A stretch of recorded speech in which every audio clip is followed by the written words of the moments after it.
Good morning, everyone. Everybody hear me?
One, and the open meeting law would not apply.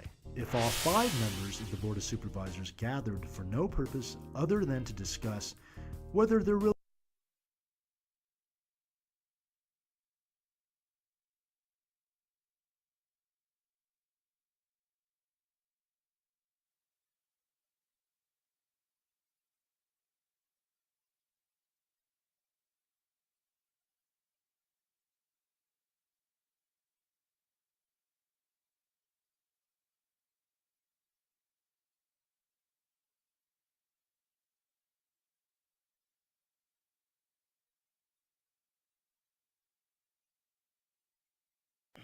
So we now can present any documents that are handed up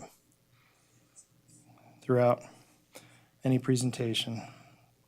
So other than that, again, today we're going through a whole bunch of live testing now. We've done a lot on our back end as much as we could without the room full of people. We have our vendor CCS presentations here. They're making modifications just to make sure that this is all set for us today. So that's about all I wanted to present. So how close do we have to be? I mean, can we, to the mic, can everybody, can you hear if we sit back like this? Can you hear that, or Tyler, is that okay back there? All right. Yeah. How about everybody else? Why don't you try it so we could, Stacy, why don't you? Can we watch you in our game on this? Yes. I can move things around to every, these were the presets that we have. I can move any screen to any monitor, including the hallway out front. Am I correct in assuming we no longer have to tell people to hit the mic?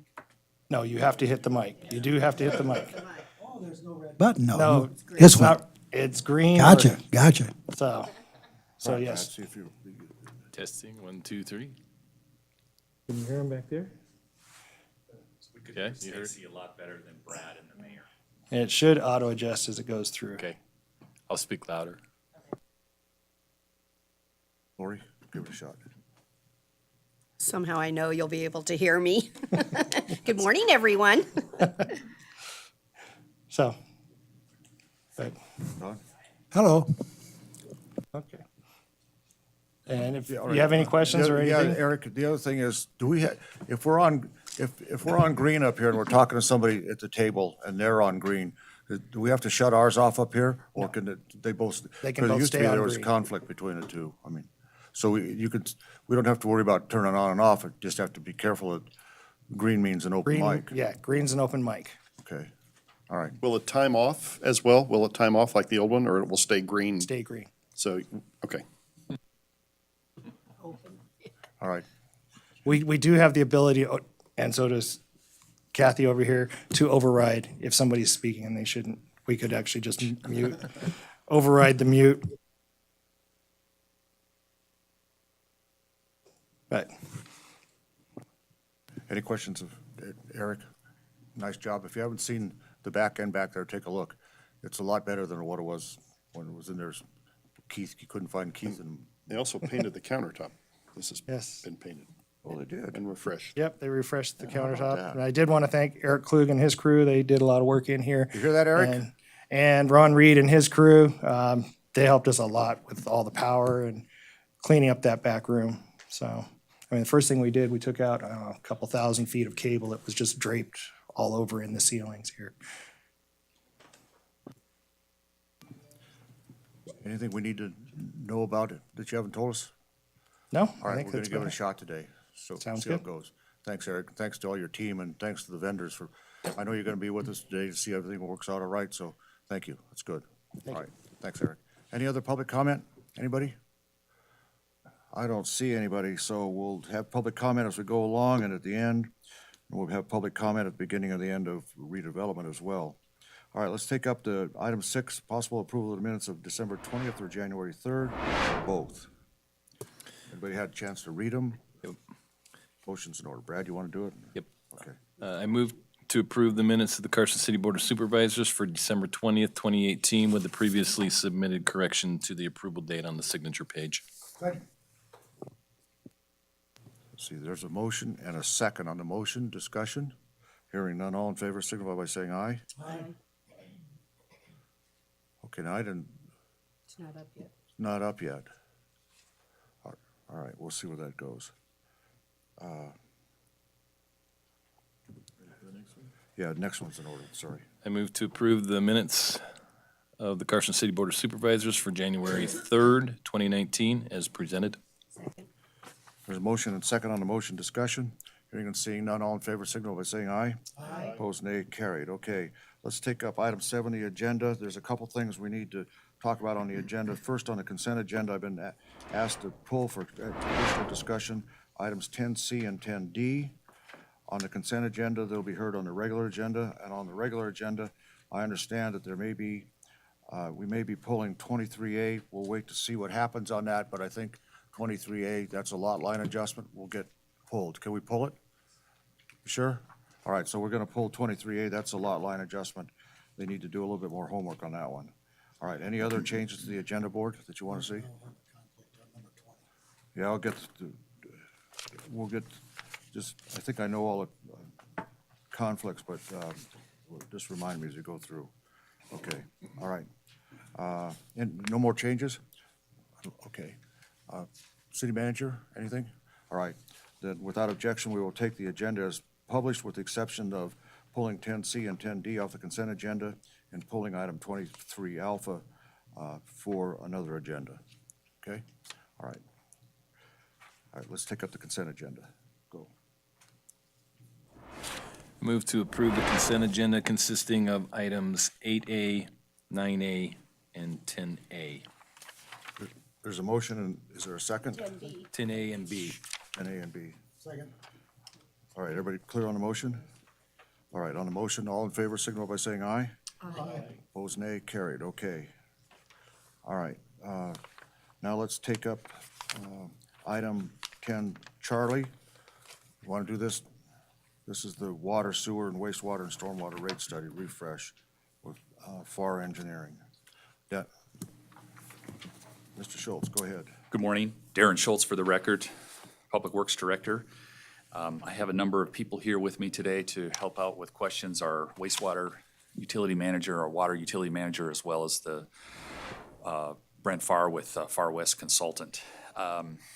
Today, what we have before you is we're asking to award a contract to do a rate refresh as rate review, basically terminology.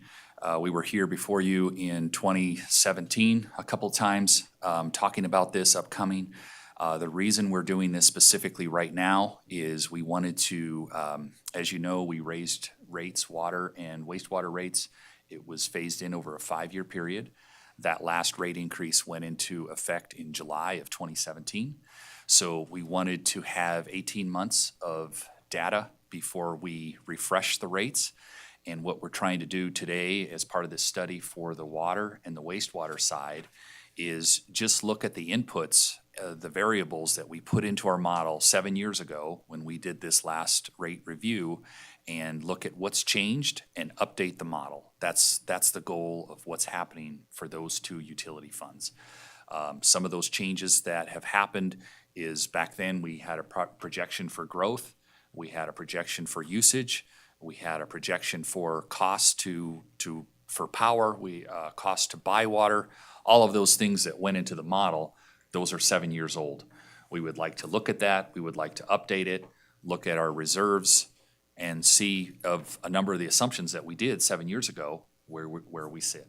So the first task is to go through that process. The consultant will gather all of that data, update the model, and work with both the public, the Utility Financial Oversight Committee, and then ultimately this board in terms of how we look, what we've done, do any changes need to be made or not. We are not talking today about rate increases. That has nothing to do with what's before you today. The third part of this is to look at our stormwater utility. And in 2017, we brought a couple different proposals to this board in terms of raising stormwater rates. And the decision was made that we would hire a consultant to go back and look at stormwater from ground zero in terms of methodology and how various property owners are charged the rate, the current rate for stormwater, who pays for what, impact to the system, square footage of their property, et cetera. And so the plan in 2017 was rejected in terms of raising the rates under that model. And we were asked to come back when we did the update for the water and the wastewater at that time to go back and look at stormwater, ground zero, build a program, and once a methodology is decided on as to what is the most fair and equitable across the board, then we would generate what was needed for the stormwater utility.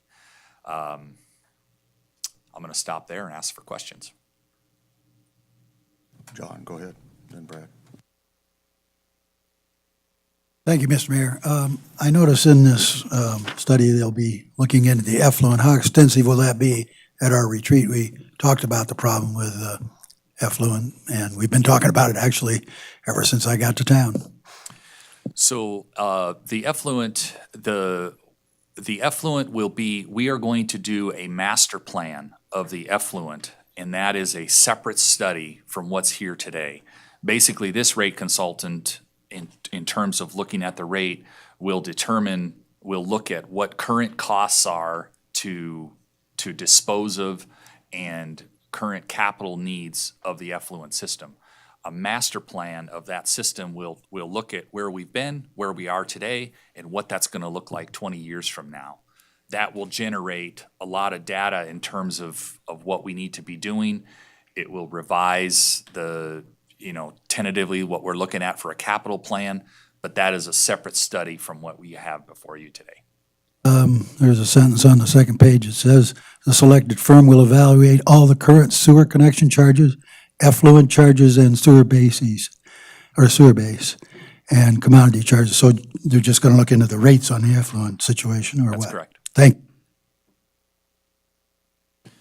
On that same Exhibit A scope of work that John was just talking about, he was in Task 2, Task 2A, additional water utility costs. One of the things going forward that I would like to see, in addition to looking at the rates for the different utilities, is exploring alternative ways of operating. Different types of equipment, anything that we can look at that could reduce our operating expenses before we just automatically jump to rate increases. I know that much about operating utilities, so I'll leave that to you guys to see if there's something out there that we can do that, increases our operating efficiencies. But it seems like that would be a very important task. And then in Task 3, just a quick question, the CIP, they're gonna look at the CIP budgets, but it doesn't say over what period of time. So my concern is that if they pick too short of a period of time, the number's gonna come back skewed. Do you know what period they're gonna look at? Is it 20 years, 30 years? Or? Our plan, that's a good question. To answer your second part, our plan is to put together a 20-year CIP. We have one now, but an updated 20-year CIP, but put most of the emphasis on a 5-year CIP. So we'll spend the most time on the next 5 years, but part of the study will include a 20-year CIP for each utility. So on the 5-year CIP, how will that work so that the numbers aren't skewed? In other words, depending on where you are in an implementation period of the program, you may have front-loaded expenses that, when amortized over a 20-year period or 30-year period, changes your numbers. So I just want to make sure that if we're looking at a 5-year CIP plan, that we're also looking at that 20-year or 40-year to make sure that those 5-year numbers are amortized over that whole period. And because obviously if you front load purchases or improvements in that 5-year period, and then you come back and you show that we're operating at a deficiency for that period, but over 20 years, maybe we're not. Yes, I understand your comment, and let me clarify. What I meant to say is, for the 5-year plan, the study will be built on 20 years or amortization of equipment as long as the life would be. But the 5-year, the emphasis that we will give is that the actual expenses that we are expected to spend over the 5-year, we'll put much more study and detail in there to make sure those numbers are really good for 5 years. The remaining 15 years, they're gonna be a little more type of estimate plug numbers is what I was referring to. So we'll feel a lot more comfortable with the numbers that we put in 5 years. Everything will be in 20 years, but the 5-year look ahead is we'll spend more time on making sure that those numbers are accurate.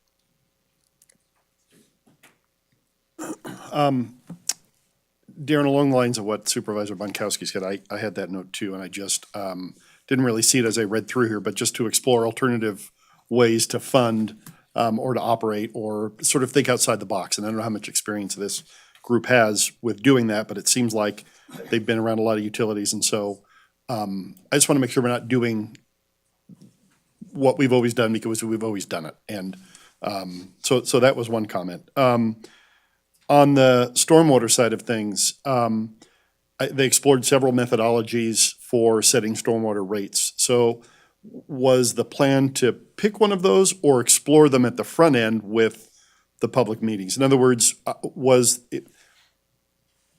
the consultants going to steer to a certain methodology, or are they going to get public input on offering all methodologies to set stormwater rates? That's the first question. Okay, so I want to make sure I address your and Supervisor Bonkowski's comment on operating efficiencies, and that is a very legit comment, and we're hearing that. This particular study doesn't go into depth with that, but this firm does have experience around the region working with utilities. So we will be open and we will be discussing things that they see just as they look at the numbers. But I do want to assure you that within the utilities, the managers of these utilities, it's very, very high on their radar right now is looking at, within the utility, looking at benchmarking, looking at efficiencies, looking at best practices. And I can assure you that the future looks very bright in terms of the management of these utilities and things that are going to be realized over the next couple of years that we will be bringing to you. So that's not lost on us, and we will continue to do that. In terms of the stormwater, so what happened 15 years ago when the stormwater utility was created is they looked at the different methodologies and they settled on a hybrid, which is what we're using now. So the goal now is to start back at ground zero, look at a number of methodologies, and those methodologies will be presented to the public, to the UFOC, and to this Board of Supervisors, a number of them. And then we will mold what comes out of that depending on feedback that we get and narrow that down and eventually settle on something. But yes, it will be an iterative process that will involve the public, the UFOC, and this board. And so then, thank you, I appreciate that. The one final question I had was, again, related to 2A, and it speaks a little bit to the effluent component, and you talk about reviewing agreements. Will the effluent agreements be reviewed? I mean, I think we know where we sit with the effluent agreements, but will they get reviewed just for content and applicability and suggested changes, or is that not part of this? They will be reviewed in terms of what the city as a utility, just trying to get a feel for, what costs we have related to those agreements. We are not going to look into those agreements in terms of, is it time to rehash those, rebuild those? This study is not going that direction. That's not included with part of this, no. Okay, thank you. Good morning, Darren. Morning. So my question kind of follows along line with the stormwater, and I saw that there were potentially 3 choices out there that we could be looking at for the model. And I just want to understand the contract itself. It looks to me like one of the models would be ultimately selected, and then the vendor would go and get you the proper data to potentially charge that rate, so that their hours, and I'm talking specifically on the contract, says development and analysis of stormwater rates, total labor hours is 304 hours. So does that cover it goes back from the pick? Yes. So this is worst case scenario. That's So correct. we could save some money if one of the choices That's correct. doesn't require as much work. Absolutely. Okay, That's I just correct. want to make sure I'm clear on You've got it. what we're signing and what the, Reading it right, yes. that's good news. Okay, thank you. So Darren, if I were to ask you, the prior study on, well, let me just phrase it like this. On the stormwater, we're looking at options on how to conduct the study, methodology. But on the water and sewer side, we're picking up the old methodology and just expanding that out. So my question to you is, one, the first question is, it seems to me that if you use that old methodology and you just refresh that, you kind of know what you're going to get at the end. That's what's going to happen, because it's just going to project out another 5 years. I don't know if that's what was intended or not. I mean, it's kind of a nice thing to look at, but here's the other question is, and maybe your consultants can help. It seems to me that the old study was done on historical cost basis. I don't know that. I think we talked about this before, but can we do water and sewer on a marginal cost basis? We can. We absolutely can. And just so, I don't know where your Far West folks are, but I'd like to know if you do a study that's either historical or marginal cost, does that include will that be a change in this contract? Or maybe your guys could tell me what they think of the old study. I mean, is it worth, I guess here's the bottom line. Is it worth refreshing that old study, or should we look at different alternatives like we're doing on stormwater? You know, is there a different result if you do marginal costing as opposed to historical costing? My own sense is that what we did in the old one was historical costs. I'm not certain if that's the case. You tell me if I'm right or wrong. If that's the case, then all we're doing is building in, you know, what's happened in the past, which we know, and what the end result is. And I'm just trying to figure out if there's a different way, because at the end of the day, one, I think marginal cost analysis is the correct economic analysis. And two, I think that we need some way of talking about any subsidies or things of that nature between classes of customers. And I think we've only got two. But that's what I thought we were going to take a look at. Is that part of what you think we're doing, or we're not? A lot of stuff, and you might see if you can unpack that. It's pretty well inarticulately stated, but Yeah, that was, you know where I'm going. Because I think that, well, go ahead, you see what you that was will. well said. Brent Farr with Far West Engineering, for the record. One thing I think is that the city invested, quite a bit of resources into a model that was built during the last rate study. And it's a pretty sophisticated, it's a lot of time spent in building that model. And so the intent was that we would utilize the model that was built so that we wouldn't have to invest a lot of resources into redoing something. And I think it's a good model. The group that did the last study is a reputable firm for sure. As far as historical costs, you do look at some of that, but it's also a forward-looking analysis. In other words, you're projecting capital costs into the future. You're estimating what your operations costs are going to look like over the next few years in terms of, are you going to hire new people, what the inflation rate's going to be. And so it's not just a historical looking model, it's also forward looking. Is that kind of what you're... Well, I guess what I want to know is,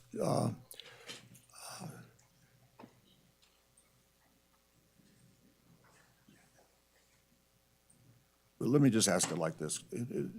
If you use a historical cost analysis as opposed to marginal cost, do you believe that you'll come up with a different analysis at end result in terms of who's paying what and what's required over time? Do those two types of analysis render different results? Well, I mean, I would think that, yeah, if you're just looking at historical analysis, I don't think that's a fully accurate way to do this. And that's not what we intend to do. So I think we're probably on the same page here that, it's more of a marginal analysis and including forward-looking analysis and not just historical. Yeah, well, I don't mean to get too deep into it, but what my concern is, and I went back and looked at the record, and we did kind of say we want to see what's going on these rates. And we didn't use the word refresh, but I get where the staff is coming from on this. But I think that what I asked Darren is, if we're going to do the same type of study, we're going to get the same answer. And tell me why we wouldn't. I mean, we're going to get 5 years projection of additional costs, and what that says. Is that necessarily what's going to come out of that study? Out of your study, if you do a refresh? I mean, it seems to me that the end result of that is just another 5 years of this is what we project the rate should be over 5 years. I think that's what you're going to say. And all I'm trying to get at is, if that's correct, shouldn't we be looking at some other way of analyzing water and sewer? Well, Or do we just want to say, this is what's happened in the past, move on? I see. Well, fundamentally, I mean, I think that the city has to decide whether or not the analysis that was done was flawed or was it appropriate, because, if you want to take a fresh look at, how the rates were developed and some of the major assumptions, then it'd be really starting over. But I don't know to what extent the rate study seemed, if there was some concerns by the city that it wasn't, the methodology wasn't fundamentally sound, or if you wanted to take a new look at that. I think that what I got from Darren and from the RFQ or the request for proposals was that we're pretty happy with the way that the study was conducted and that it seemed equitable, and the way that the model was built was fine. And so, yes, that we wanted to, when we use the word refresh, it'd be looking forward at the expenses and budget for the next 5 years and making sure that you're continuing to accumulate the right revenues to stay fiscally sound. So I'm assuming that the way this has been put together is that the model was sound and that people were happy with it. So, One of the concerns that came out of the previous rate study, and I think at the time, we picked a good model and we looked at all the data and we came up with what we thought was a sound plan. And for the most part, I think it was. The place where we missed the mark was conservation on the water side. And that's had a huge impact on the water side with revenues. So is that something that will be looked at in a refresh study? Because my concern is now we have this cycle where if we increase rates, so we do this refresh and it comes back and there's a recommendation that we increase rates on the water side because we're deficient on our revenues for operations. But we already did that, and it just increased conservation, which reduced usage and revenue. This is an endless cycle. So would your study then come back with recommendations to circumvent that cycle, stop that cycle, and come up with an alternative method of trying to balance usage, which equals revenue, versus operational costs going forward? Yeah, Brad, you're highlighting a problem that occurs occasionally when you establish rates to promote conservation. We saw this in Mound House. They did a rate study there, Lyon County Utilities did, where they set the block rate structure all the way to $5 a thousand, and the water use and they didn't hit their revenue goals. And so there is an interaction between where you set that rate and the reaction by the community, and it's called price elasticity. So there is a science to that, kind of looking at, how do you balance all that? How do you promote conservation but still allow people to water their lawns and have a nice looking community and obtain the revenues that you need? And so I'm happy to work with staff to take a look at that and see if maybe we've moved beyond the mark there a little bit. I know the water sales have declined over the last few years here. So I'm happy to look at that. I'm aware of the situation. Is that included in the current scope, or is that a change that would have to be added into the contract? Well, I don't think so. I think that, in looking at the model and looking at previous trends and things like that, I don't think we need to, I don't think that would require an amendment.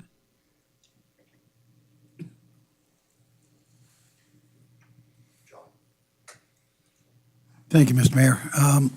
Piggybacking on those questions, to a degree, the elephant in the room is that the shift, and I was on that side of the dais when I saw this go on, now I'm on this side, but to a degree, in the last 5 years, the shift was from business to consumer or homeowner. And I'm probably overstating the case and being too blunt, using a blunt instrument here, because I'm no good with language. But I'm concerned that if it comes back and we just head the same direction, there was a lot of outcry, at least initially, when the rates started going up. It's mitigated some through the 5 years, but another rate hike isn't probably going to be well taken by our homeowners. If it tends to go in the same direction, so I'm asking for a little fuller. Of course, you got to do the study first, but a little fuller way to tell us exactly what direction you're going, or at least generally what direction you're going. I'm also going to bring into something that sounds like apples and oranges, but we just had waste management and collection process before us, and the businesses got a good break. Don't get me wrong, I like it that businesses are getting a break. It helps our local economy, but at the same time, I think we have to keep that in mind as well, that this last 5 years shifted away from business to get to a fairer and more equitable method. So if you could go into that, I'd appreciate it. Well, thank you. I haven't done a lot of study into the previous rate analysis yet, haven't begun our work, but I would say this, you use the word equity, and I think that's an important term. And what I'm guessing is that, from what you're saying, is that in the last study, there was an analysis into equity between customer classes, meaning commercial and residential, and there was a bit of a shift. And I'm guessing that shift was based on a real analysis of what the costs impacts are per customer class. And sometimes that's painful. You look at that and say, well, why are we doing that? But it's based on analysis, that the customers are paying for their proportionate fair share. And so my assumption is that's where it ended. And there was probably some ruffling of feathers, maybe a little bit. But if it has settled down and it is equitable, then it might be best just to stay with that model. If that's the intent of the study, is to achieve equity among customer classes. Yeah, my concern isn't with equity. My concern is if we come back in 18 months and talk about another rate increase, homeowners will get, and perhaps rightfully so, I don't know, up in arms again. But I'm probably out in front of the situation here. Well, hopefully, just if I could respond to that, hopefully the nice thing about what's going on here is that you're looking at your rates on a regular basis. Because if you allow things to stagnate on the rate end, it doesn't take long before you're underwater. Just by the nature of inflation. If you look at what's going on around northern Nevada, the cost of living and inflation and things like that are going to affect your expenses in the utilities. And if you kind of hold things where they are, within just 2 or 3, 4 years, you're looking at then a rate increase that would be significant. And I think people have a hard time with that. I think if you stay on top of this and it's a kind of a steady, limited rate increase year after year, then you'll be in good shape. You're accurate. The situation prior to 5 years ago was not a good situation. I recognize that from sitting on the other side of this dais. I heard everybody in long term who was here who had to face that situation. But the cost of water is definitely going to go up. The cost of the situation is going to go up. I hear what you're saying. I just want to be ahead of this before it gets dropped on people, and I hope they're paying attention. Thank you. Other questions? Public comment? Public want to weigh in on this one?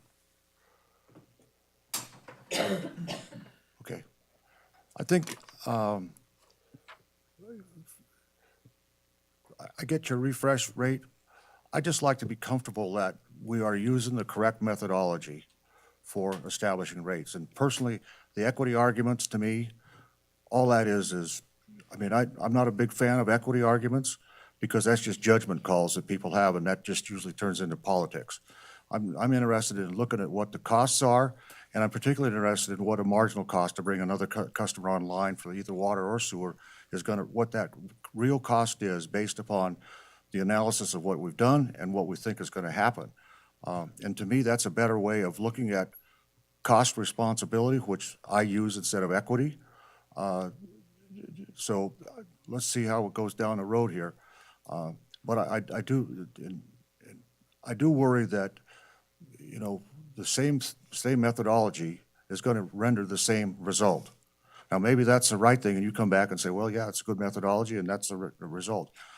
I just like to have a little bit more thought on how we go about setting these rates. Okay, that's enough. And then, all right. Anything else? Anybody?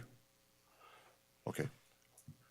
We'll try a motion, see where it goes. Somebody want to try a motion? Yeah, I got it. I move to approve contract number 1819-136. There's a motion and a second.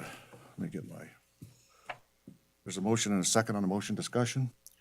Hearing none, all in favor signify by saying aye. Aye. Opposed, nay. Okay, carried. Kenny, Sheriff, the body camera one on consent got approved, so you're done. You're welcome to stick around, man. Yeah, yeah, you're welcome. We had you covered. If it didn't, it was gonna go at the end. All right, So you have your body camera on us? all right. He's not in the contract. All right, let's take up the federal lobby contract with Porter Group. That's item 10 Delta. Carol, how are you today? Present it. Okay. Good morning, Carol Good morning. Lakers, Purchasing and Contracts.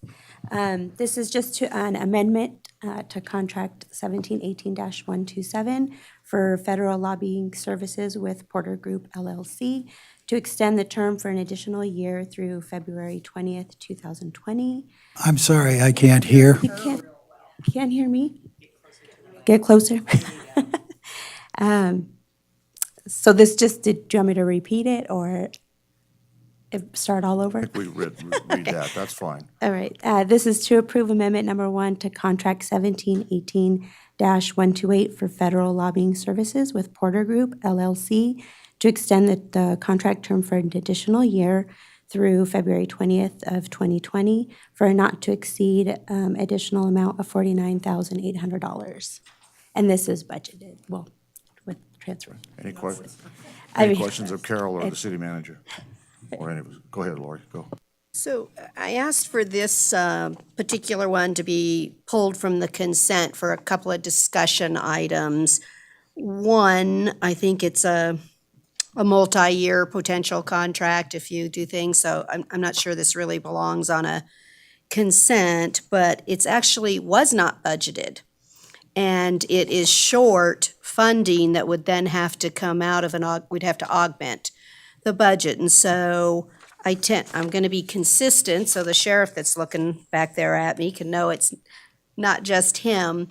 So what's the emergency nature or the need for this that you feel so strongly we're going to get a service that I would do this outside of the budget process? So I noticed it went outside the budget to begin with, yet it should have been in the budget based on the prior year timing of this contract. So I'm just a little concerned process-wise Right. and would like your comment on that. So, can you hear me now? So initially, the contract was for a 1-year period, so with 2 one-year options so that we could assess after 1 year what the benefit was of the contract. Currently, the Porter Group is helping us with technical changes in our lands bill. They've submitted a draft to Congressman Amade. They also worked with the city and BLM to create an official map for the legislation. And they worked with Congressman Amade to get the final draft submitted to the legal counsel of the House of Representatives and to begin the formal congressional drafting process. They've requested meetings with 2 of the Nevada senators and so that they can secure a sponsor in the Senate for our lands bill. They also assisted us in securing the Tiger Grant last year, the $7.5 million for the South Carson Street project. And we're going to begin working, if the contract's approved, we'll begin working with them on the process of assembling a fiscal year 20 appropriations request based on city's priorities. So, And I think it's just the timing because the contract expires in February versus being on a fiscal year basis. I recognize that. I'm really looking procedurally that we don't, so this contract was just $200 under the limit, but I just feel it should have come to the board because you had options to renew, which then puts it over. And so maybe it's just a technical discussion that we all have about what comes to the board and doesn't. But when I look over the contract, it talks about helping to find grants. And so we've had this for a year. And so can you tell me the benefit of the contract itself versus an individual baseline? So I need help on the lands bill, so I go hire someone to help me with the lands bill versus keeping someone on contract for an entire year and then another year and another year. I'm looking for why should we do this versus individual needs. As far as the individual needs, I can speak to that because I talk to the Porter Group on a weekly basis. Pretty much, they give me information about the status of our land bill. We've been working closely with them, with Amadei's office, soon with Rosen's office and Senators Rosen and Cortez. There are other things outside of the lands bill. That's kind of taken up our time. So I can only speak for the last 6 months since I've been involved. They've come out here, they've talked to our directors at our retreat about the different opportunities that they can provide them. They look at any grant opportunities. They basically send us information on different grants, different, the Milken Institutes, that we're one of the best small cities in the country. I got that information from them. So just different things that they give us the information on. So I can only speak from myself is that they have been very helpful in our office with information that I would normally not, come about. Let me just kind of weigh in and toss something out. It's not just the Carson City lands bill that they're important about. I mean, I don't know, we're talking maybe out of school a little bit here, but I know that the Douglas County lands bill is an important part as well, and Porter Group represents Douglas County. I believe they do, or at least I think Porter Group's involved in that, but definitely we need to have someone on our side who's looking and helping on that Douglas County lands bill, because part of that could very well involve the Forest Service Ranger Station down here in Curry and Stewart Streets, which if Mark is correct, Congressman Amity is correct, that if we can, because his goal is to try and move the Forest Service folks from Sparks and from Carson into a separate building that'll be constructed in Douglas County, that would free up the Forest Rangers property there, where it's possible that we could then drive a road from Stewart Street into Curry Street. To me, that's a big benefit that we need to stay on top of. And Mark said he would carry that for us. I mean, it's his thing. The other thing I think that's important to remember is infrastructure in the world is becoming the buzzword. We may not have seen too much come out in infrastructure in the last 2 years, or last 4 or 5 years, or whenever last years. But I know that from the administration standpoint, they're very interested in the infrastructure issues. And I think that, for us to be kept apprised of what's going on with the executive branch infrastructure matters, we need to have somebody back there on the ground. That's my 2 cents, is that, these things don't happen.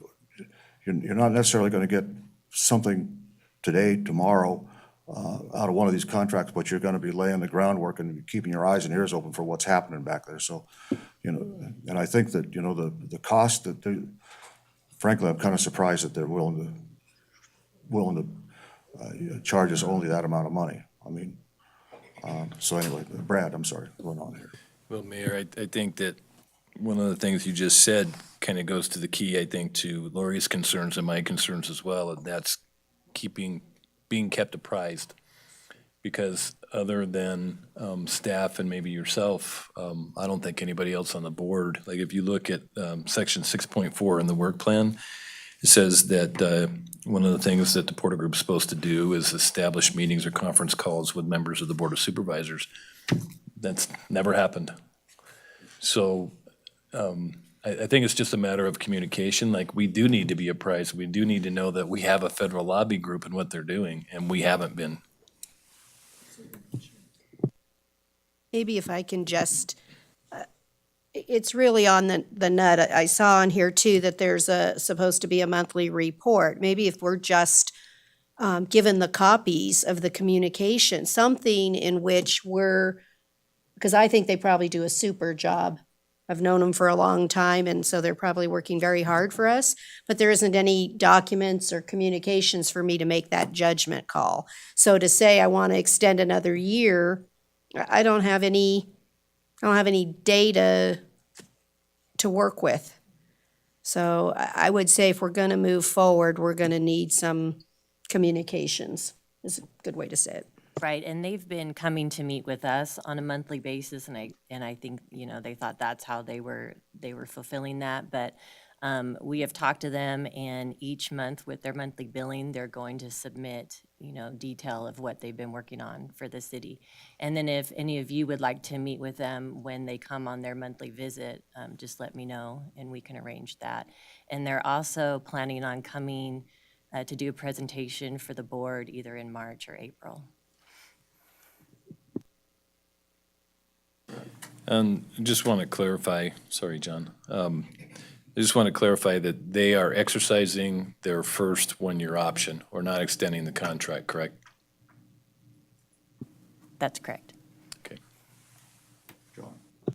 Yeah, it says the word grant came up in this. Have we gotten any tips on grants that we've been able to follow through on from them that have worked out for us? Not at this point.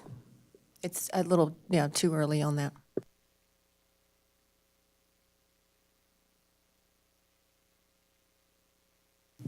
Any other questions of the board?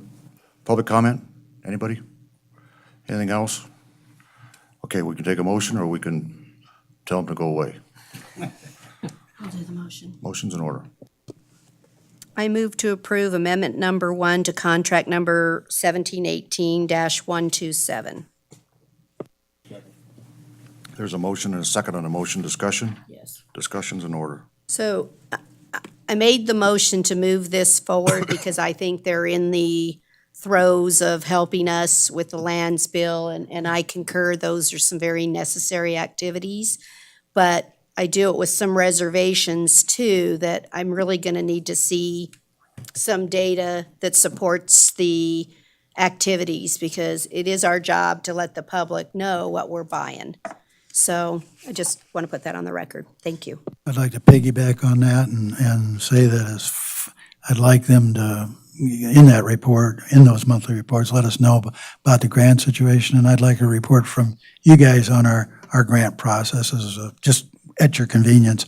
I'm particularly concerned because looking forward, and Brad has talked about this and Stacy as well, in different casual conversations, that opportunity zone situation is coming to fruition. We have regulations now, and I'd like us to look at that and see if they can do anything for us along informing us of how to proceed, if there is anything we can proceed with.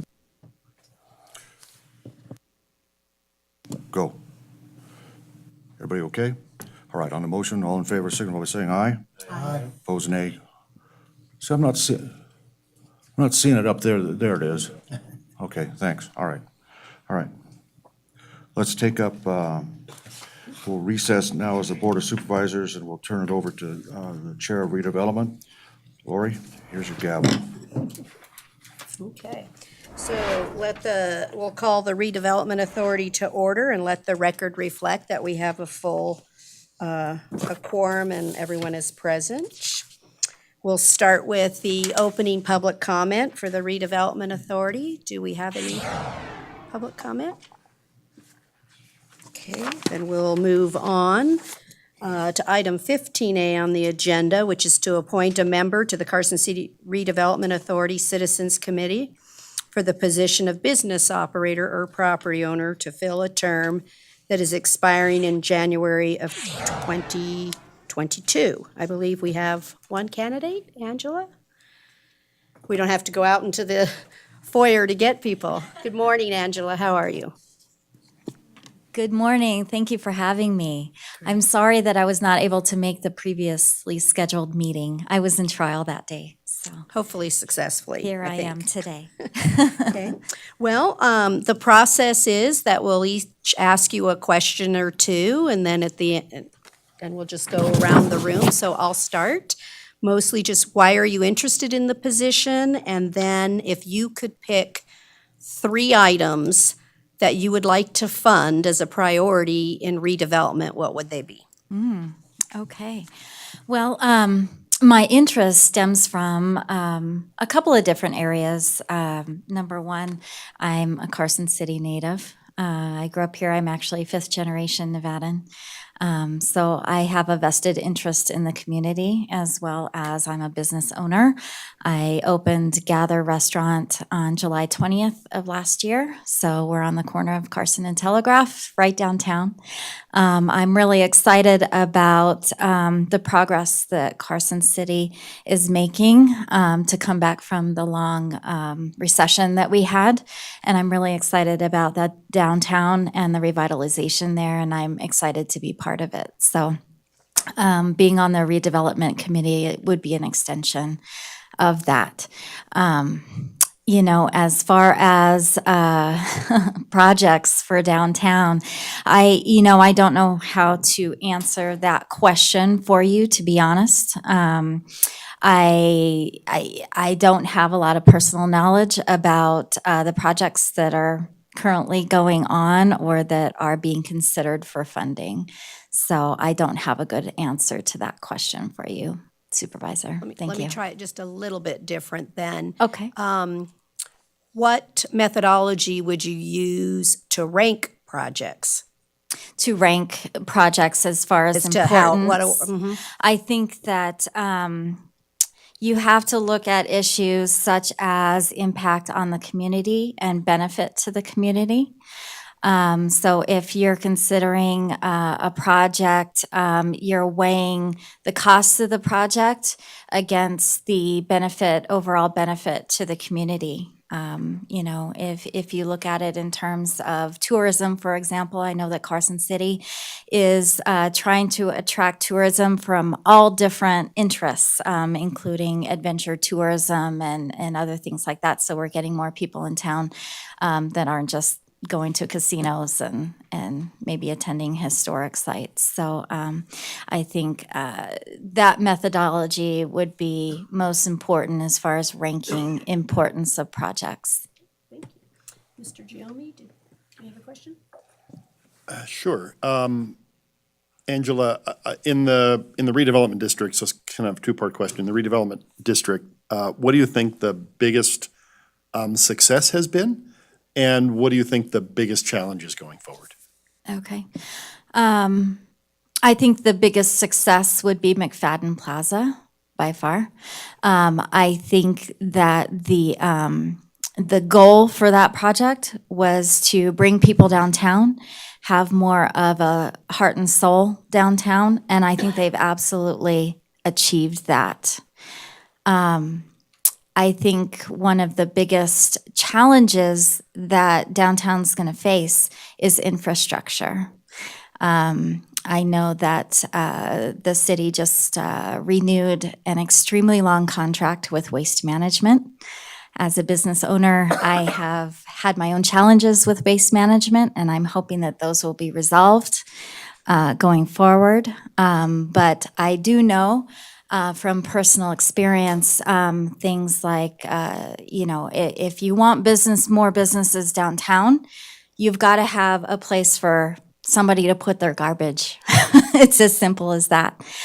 So infrastructure issues such as that are going to be Carson City's biggest challenge, and it will have to be addressed on a really honest and forthright way by the city if we're going to continue to grow downtown. Thank you.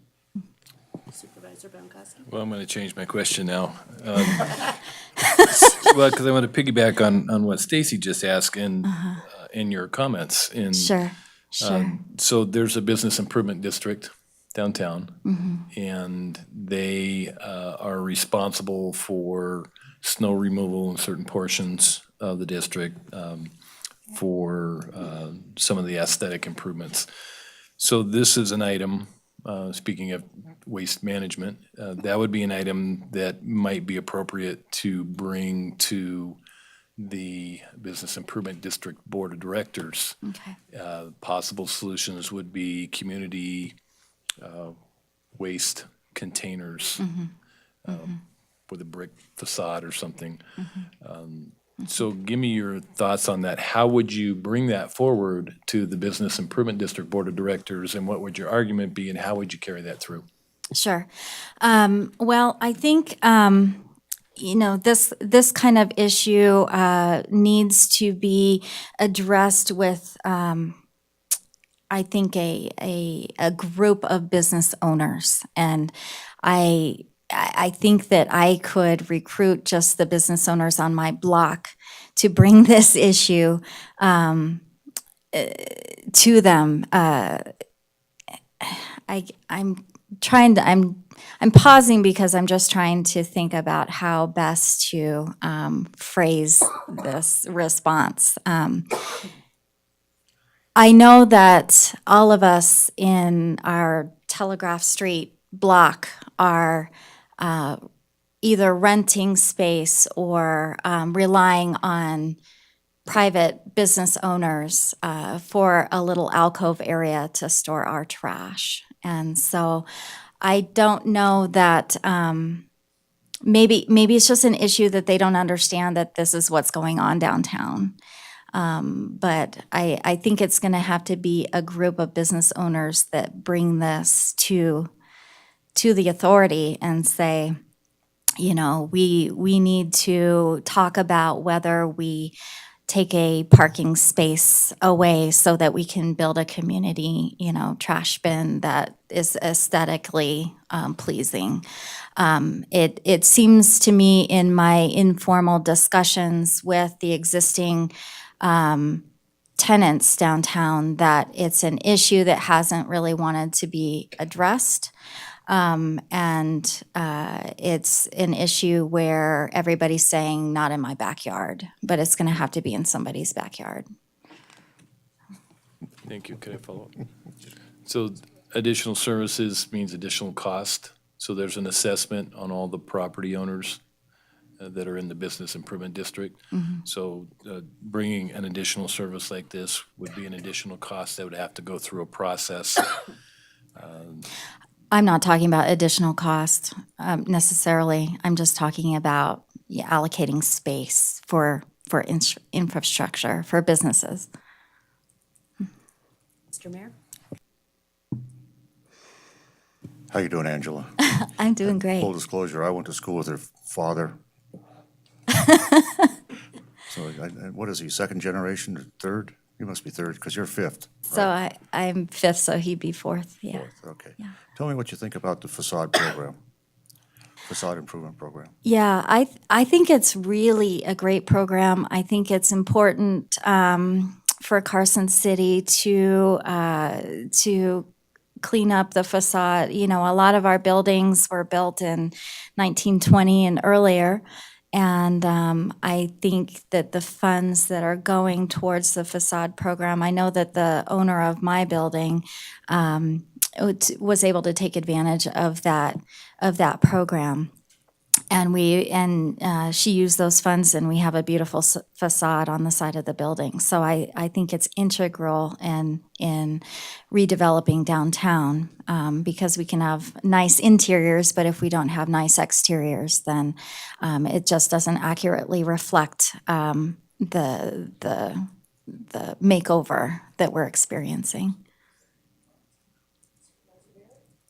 Thank you.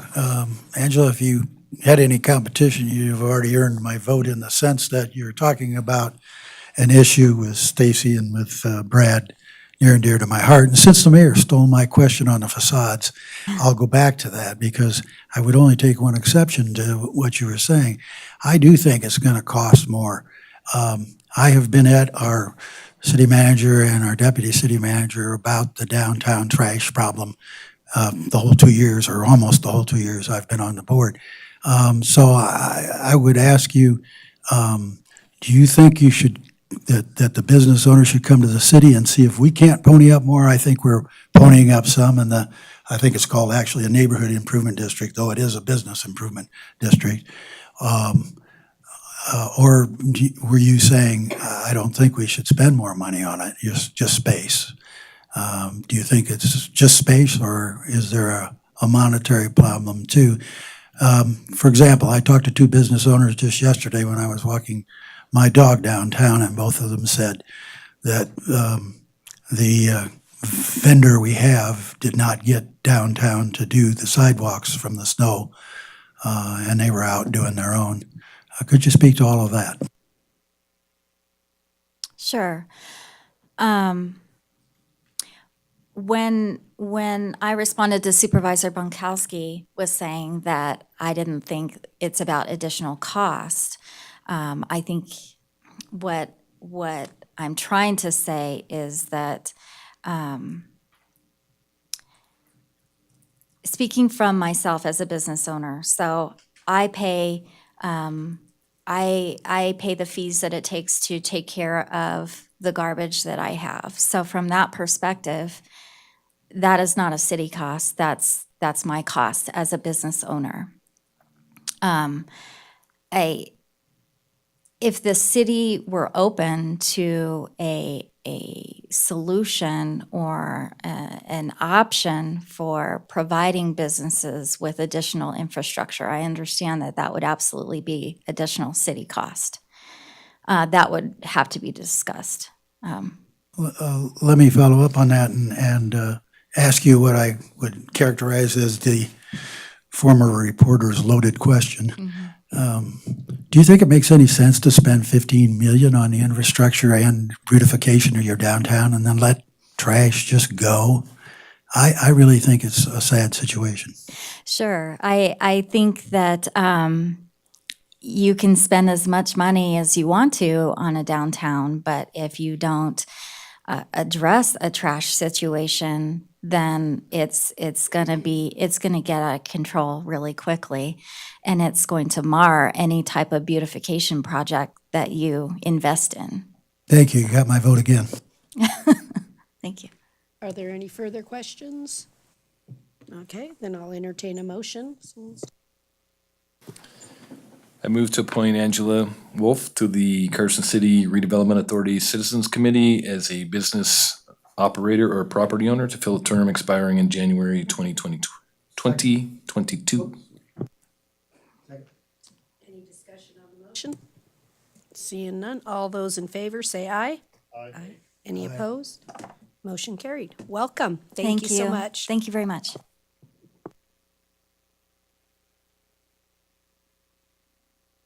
Final public comment? Okay, I don't see any. Then if there's no objection, we'll adjourn as the redevelopment authority. Okay, we're adjourned. To you. All right, we're going to bring the meeting of the Board of Supervisors back to order. We're now on the Airport Authority. This is possible approval of assignment of the Sierra Skyways, Inc. Airport ground lease to Mountain View Community Association. I don't want to see if Ken is here. Anybody here from the airport? Anybody here from the airport, folks? Nancy, city manager, do we hear from him? No, I thought that they'd be here. All right, well, let's just hold this in abeyance till towards the end, and we'll see if anybody shows up, because got to have somebody here to present that, I think. All right, let's then, we'll just kind of hold 19A in abeyance, and maybe somebody can get a hold of Ken and find out where they are. Hopefully they're not sliding down the road on some ice. All right, let's take up item 20. This is a possible action to approve, possible authorization to Parks, Recreation, Open Space to submit a grant application for community development, CDBG, with no match for ADA improvements at Roscoe Park. Morning, Jennifer, how are you? Oh.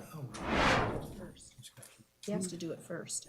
Disclosure. Okay. Oh, I gotta do that, so hang on a minute, so, because we gotta, John, disclosure. Thank you. I have to tell everyone that my wife works for the Governor's Office of Economic Development as the CDBG, or Community Development Block Grant Administrator, and therefore I will not be participating in or voting on this issue.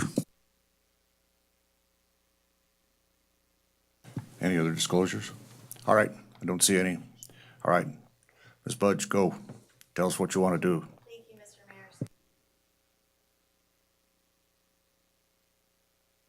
Mayor. Okay, I can be taught, okay.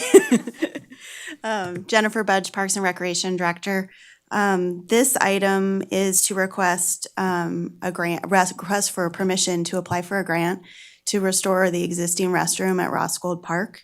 The restroom is over 40 years old. It also serves as a well house, so it does protect some of our important water infrastructure and has another purpose.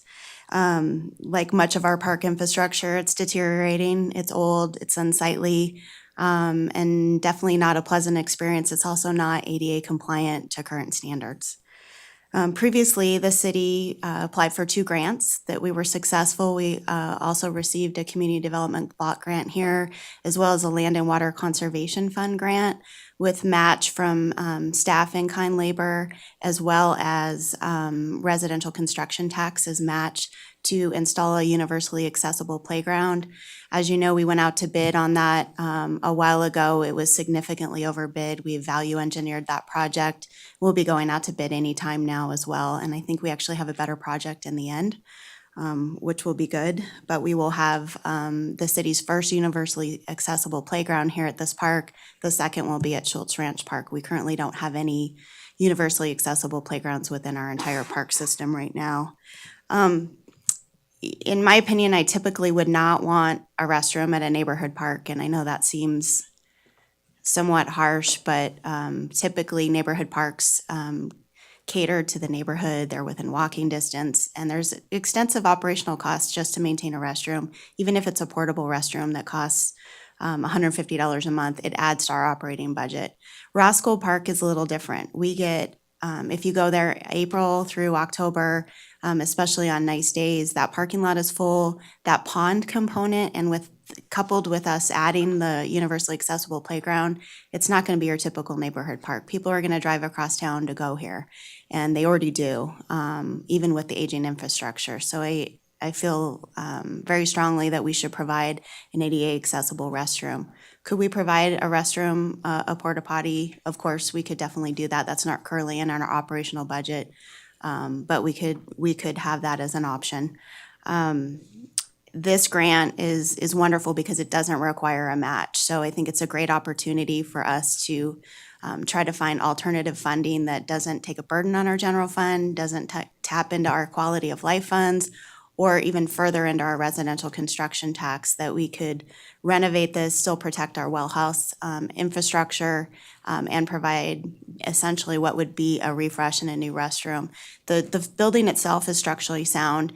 It would basically gut the facility. We would have 1 men and 1 women's restroom, and we'd refresh, the exterior as well. And this also includes site work. I know $150,000 seems a lot, but you would need to be able to get from the playground to the restroom, and currently the site is not ADA compliant, so it includes site work in that cost as well. The park is, like I said, much of our infrastructure within the park system is deteriorating. Not only is the playground that's right now will be replaced, over 25 years old and falling apart, the pavilion will have to be torn down in the coming months, and most likely before the summer. We've been working with the building official and trying to secure it and make it safe, but it's beyond repair. The tennis court there as well has significant cracking and needs attention. So I think not only the community but the neighborhood, deserves a park that they can use, that's safe, and that they can enjoy, and something they can be proud of. So this is a great option for us to be able to slowly make that happen. So if approved, this grant would renovate the entire restroom. It's approximately $150,000. We have just general cost estimates right now.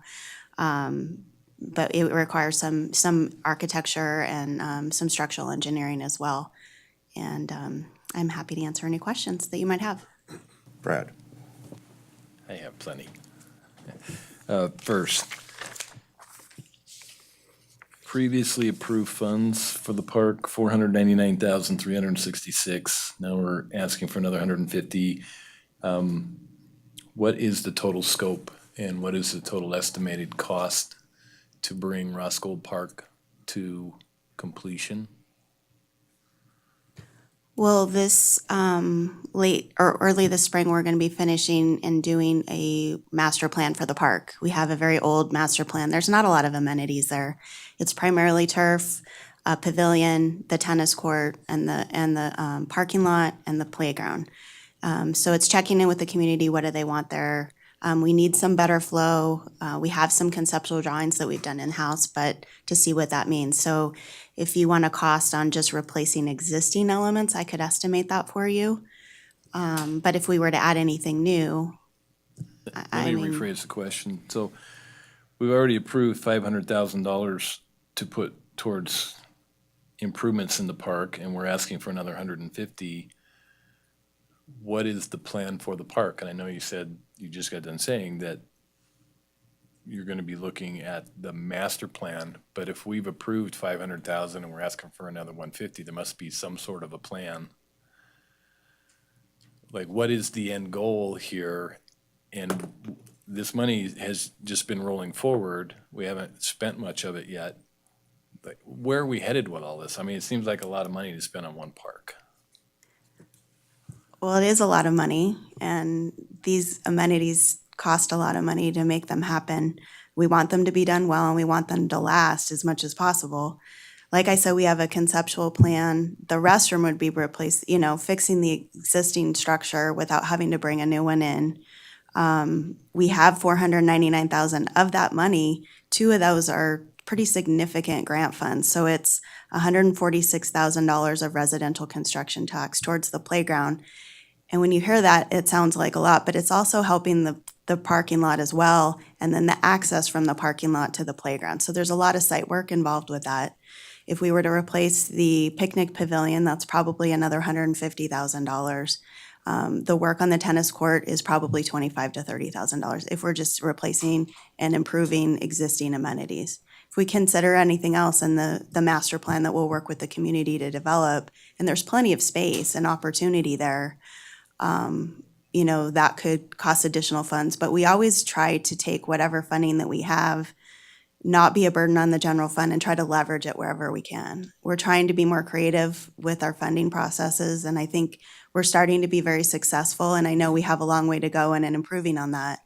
But the site does need attention. This isn't the only park that needs attention, and I know you've heard me repeat that before, and I know Supervisor Bonkowski has other concerns as well. I really don't want to put too much residential construction tax in this one site because we're very lucky to even have that opportunity, but we have so many parks that need attention. We have to try to spread the wealth as much as possible. But the good thing about this grant is it doesn't require a match from the city. In this grant application, you have a 15% contingency built in, which, are you anticipating running into some issues? Because that's a higher contingency than we would normally see. We probably won't, but because the well house is there, we just want to make sure nothing occurs with that.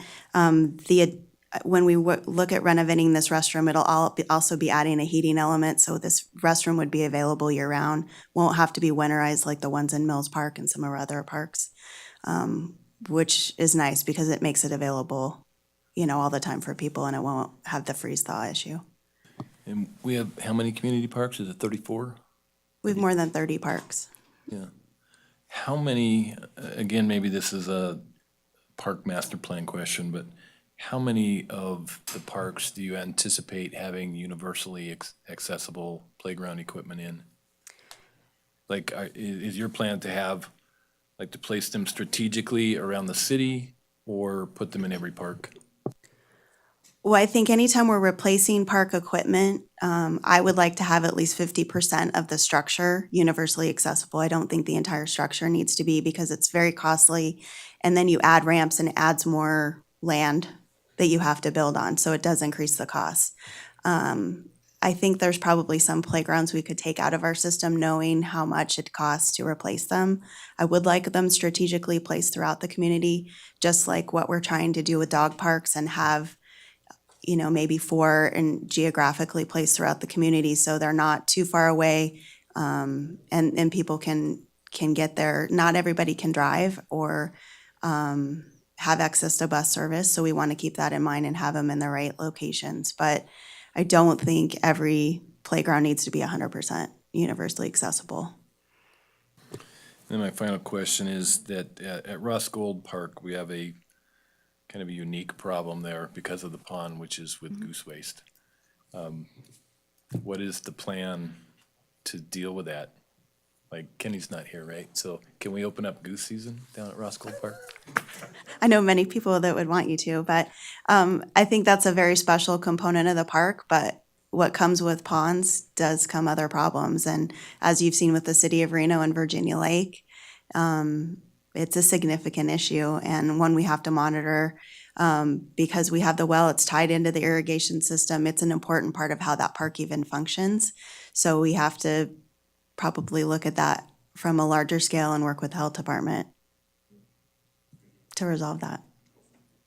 So I just wanted to comment that the Park and Recreation Commission, you know, each year we take tours around all of the different parks and issues and really try to review and address. And Ross Gold Park was selected as the priority to save it. In reality, I think Jennifer's being kind, but we really felt that that park needed almost a complete makeover to even have it continue to be usable. So she's right to say that we're gonna have to do the shade structure. We're not done with this park, but even from a meeting we had the other night, it's like, to me, like the swimming pool that seems like a never-ending process of repair. And so I just want to say, I think this is a wonderful park, and I'd hate for us not to reach for opportunities, because the CDBG, the reason this is eligible is because it's an ADA compliance. And so I don't know that we would have been able to apply for this grant for some of the other parks. So we have a good opportunity to help meet one of our needs without using Question 18 or general fund. So I'm really actually excited. There is a grant out there that we're eligible to use at all. So, and I just think with the universal playground, it makes sense to put the restroom there that's ADA compliant because it all fits into the purpose. So I think this is a good application. Jennifer, you may not know the answer. Is there anything going on at the legislature that would refund Q1 or something like that? Are there additional grant opportunities that may be coming out of this session Yes. that we've had over the years? That's a great question, Mr. Mayor. Yes, AB 84, which is a consideration to reauthorize what was State Question 1 in 2002 that passed, which allowed millions of dollars throughout the state for parks, trails, and open space projects, some for acquisition, some for projects. We would qualify throughout our park system for a lot of funding should that go through.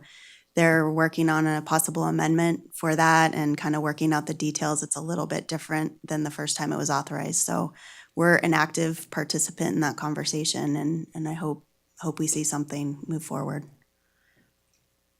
Other questions? Public comment on Ross Gold? Anybody? I don't see any. We ready for a motion? Somebody? Supervisor Bagwell, go. I move to authorize the Park, Recreation, and Open Space Department to submit the grant application as proposed. There's a second, there's a motion, and there's a second on the motion. Discussion. Hearing and seeing none, all in favor signify by saying aye. Aye. Opposed, nay. Carried. Board. Abstain, right, excuse me. I should look up there, abstain. There it is. Now I see it. Okay. Board, let's see if we can get through purchasing and contracts, and we'll take a break. We'll see where we go. Let's take up item 21 alpha. This is determined that VNC Construction Inc. is the lowest responsible bidder and to award contract number 1819-148 for West Ann Street sewer main replacement for amount not to exceed $332,233. Ms. Akers and Mr. Stuckey. Good morning, Dan. Good morning, Carol.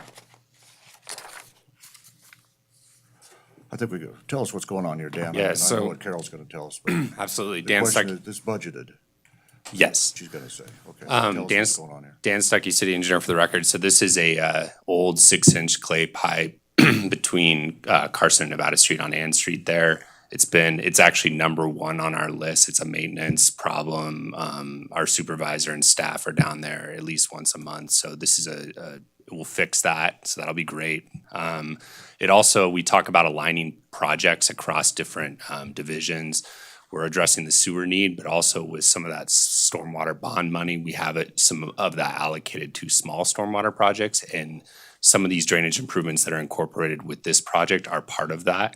So we were able to kind of knock down two different needs, stormwater and sewer, with this project. Stacy, go. Yeah, I just have a quick question, Dan. I mean, two actually quick questions. We're not gonna have to dig up Carson Street, right? I mean, that was probably done, the extension off it was done into Ann already, correct? Yes. Okay. You're correct. And then, where this terminates at Division Street, is it terminating an improved, sewer line, or are we going from PVC to another clay pipe that means there a connection there to older infrastructure? It's kind of what I'm asking. Yeah, so west of this, there is still some more clay pipe that eventually we will have to address, but we have to prioritize budget and those needs, and so this was the number one. Okay. So eventually we will need to address those as well. Thank you. Other questions of the board? Public comment? Okay, motion's in order. I move to determine that VNC Construction, Inc. is the lowest responsive and responsible bidder pursuant to NRS Chapter 338 and to award contract number 1819-148 for West Ann Street 2018 sewer main replacement for a total not to exceed amount of $332,233. There's a motion and a second on the motion. Discussion? Hearing and seeing none, all in favor signify by saying aye. Aye. Opposed, nay. Carried. Okay. Let's take up item 23. I know there's new disclosure. Wait a minute. 21B. All right. Looking down the road here. 21B, D. B, hang on a minute. To determine that Sierra Nevada Construction, Inc. is the lowest responsive and responsible bidder pursuant to Chapter 338 and award contract number 1819-152 storm drain improvements at the DMV for a total not to exceed $467,507.70. We have Dan here, Mr. Stuckey, it's city engineer, and also Carol. This is budgeted, Carol? Yes, this is budget. Dan, tell us again what's going on here. Yes, so this project, it'll be two parallel large diameter storm drain pipes that will go into the DMV parking lot. And this project, it's part of kind of the South Carson storm drain improvements that we're doing with that. But we had to branch it off because the state is repaving their parking lot. So we've been coordinating with the state for about 6 months to a year, trying to fit this in. We got to get it in before they pave their parking lot to obviously avoid coming back and cutting up. So we'll be doing the pipe up to about where the asphalt is, and then they'll be paying and doing the asphalt portion later on. One interesting thing to note on this, we had 12 bidders on this project, which, as you all know, we haven't seen that for a while. So I don't know if I think we timed the bid right with the timing of the year, but also maybe there's a shift coming. Obviously, that's beneficial to the city. The more bidders you get, better pricing. So we feel it's a very good price for this project. Questions of the board, Supervisor Bonkowski. Just a technical correction in the explanation of fiscal impact. In the last line, it should say will be reduced by up to $467,507.70.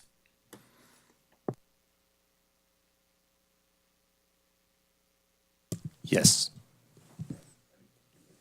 Any other questions of the board? Public comment? Anybody want to weigh in? We ready for motion? Supervisor Giomi, go. I move to determine that Sierra Nevada Construction, Inc. is the lowest responsive and responsible bidder pursuant to NRS Chapter 338 and to award contract number 1819-152 to Sierra Nevada Construction for a total not to exceed amount of $467,507.70. There's a motion and a second on a motion. Discussion? Hearing none, all in favor signify by saying aye. Aye. Opposed, nay. Carried. Okay, let's take a break for 10 minutes and we'll come back.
Going to bring the meeting of the Board of Supervisors back to order. We'll now take up item 22 Alpha.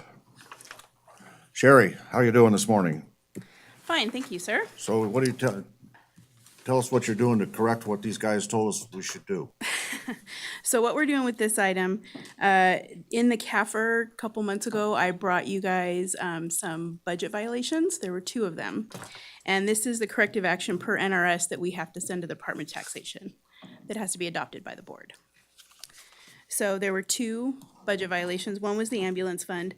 PERS and OPEB was a much larger adjustment than we initially anticipated, and it pushed us over our budget by about $500,000. And then the sewer fund, there was a budget violation. This was depreciation. It was the auditors felt that our life was too long. We initially had a 50-year life, and the auditors came in and said that most of or 2/3 of that 50-year life should have really only been 20 or 30 years. So when they adjusted those lives down, depreciation shot through the roof. And again, the budget violation there was about $840,000. So going forward, now that we have those lives correct, we've already adjusted the budget, actually in the last augmentation we did, for the depreciation in sewer and ambulance, we've adjusted to higher as well. So, I mean, these are all, both of these are non-cash items. They're accrual adjustments that we just did wrong. And we'll just look forward in the future to trying to do a better job projecting this stuff. Well, at the end of the day, the important part is we know the error. You're doing what we can to fix it, and we have to move on. I mean, we don't want to see too many of these, obviously, but on the other hand, you know, it's a fairly large budget, and we're going to see some stuff as it comes through. So anyway, all right. Board members, questions of Ms. Russell? Anybody? Anybody? All right. Public comment on this one? Anybody? I don't see any. Motions in order. Okay. I move to adopt the Carson City Plan of Corrective Action for the fiscal year 17-18 statutory violations included in the annual audit. Second. There's a motion and a second on the motion. Discussion. Hearing and seeing none, all in favor signify by saying aye. Aye. Opposed, nay. Looks like it carried. Okay. Let's, Mr. Moan, Ken, we're going to take up item 22B, and then right after that one, we'll take up the airport. Okay? So just hang on. All right. Let's take up 22B. This is application to remove uncollectible accounts receivable from the ambulance fund for a total amount of $415,145.90 in uncollectible accounts receivable. We do this mostly annually. Tell us what's going on. Of course. So every 6 months, we bring to the board the write-offs for the ambulance fund. This is again an NRS that requires the board to approve our application for removal. This 6-month period, there's $415,000 that we're looking at writing off. This is a little higher. Last year, I believe the numbers were $398,000 and $405,000. So it's ticking up a little bit. However, we did include in the budget over $830,000. So it's right now right in line with what we've budgeted. Lori, go. So just kind of, I had asked a question because I think it's important for the public to understand. So when the accounts are sent to the collection agency, that's what prepares the amount for write-off that you do. So we're referring twice a year all of the outstanding accounts. But what I really wanted the public to understand is, can you let us know what was actually collected by the agency so that you can get a feel for, well, we're writing off $800,000 a year, how much are we collecting? Yes, thank you for that question. So we, of this write-off, you're right, this goes to hard collections, so we haven't completely given up on it. We send it to hard collections, but the agreement is we only get 30% of anything that hard collection company does get in. And for this first 6 months of 19, we've received $30,000 from that company. Okay. More. It just tells you, these are at the end of their life, so I just wanted you to know that. You can see even the collection agency, I don't know, got 90,000 or 100,000, we get 30,000 of it, but percentage wise, and that's accounts they're working probably that are anywhere from 1 to 3 years old even that they collect, so. Brad? That brings to mind a question. Is this the industry standard, 30%? For the hard collections, yes. Brad?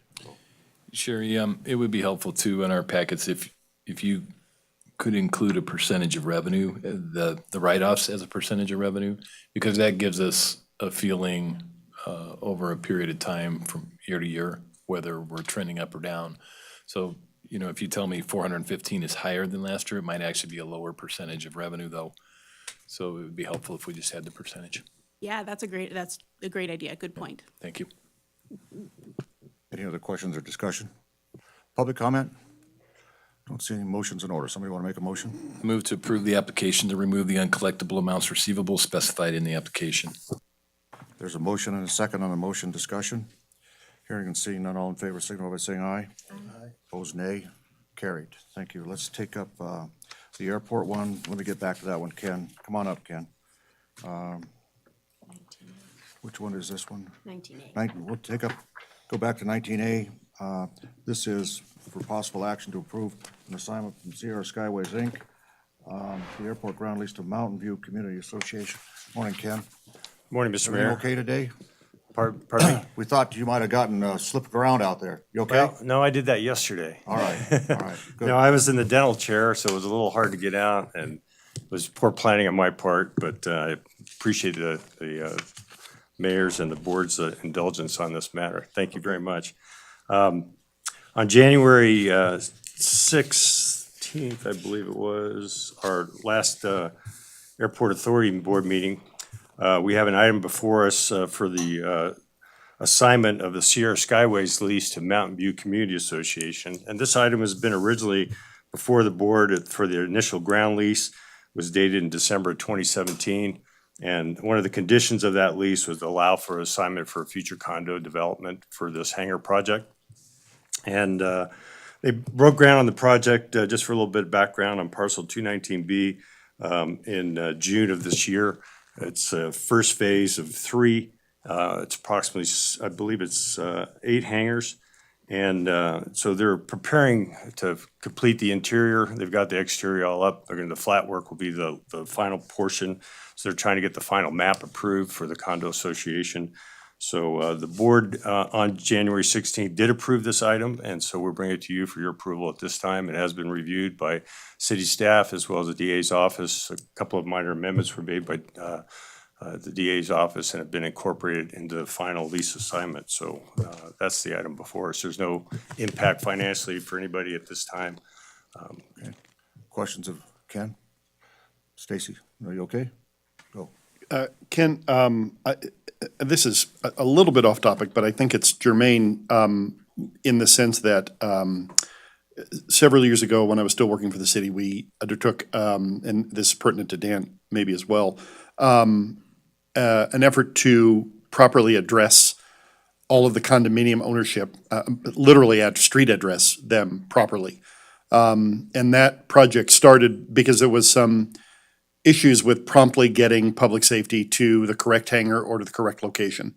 And due to transition with the airport manager at the time, and then my retirement, I don't know if that project continued. So I guess I'm just wondering if, as we expand the airport, addressing there was really kind of messed up and had resulted in delays in getting to hangars for public safety. And I just want to make sure that that is on tap and our city engineer and our public safety folks are comfortable with the addressing. Well, I want to thank you for asking that question because it was brought up not only in discussion since I've been on board, but it was a board item last January as well for the airport authority.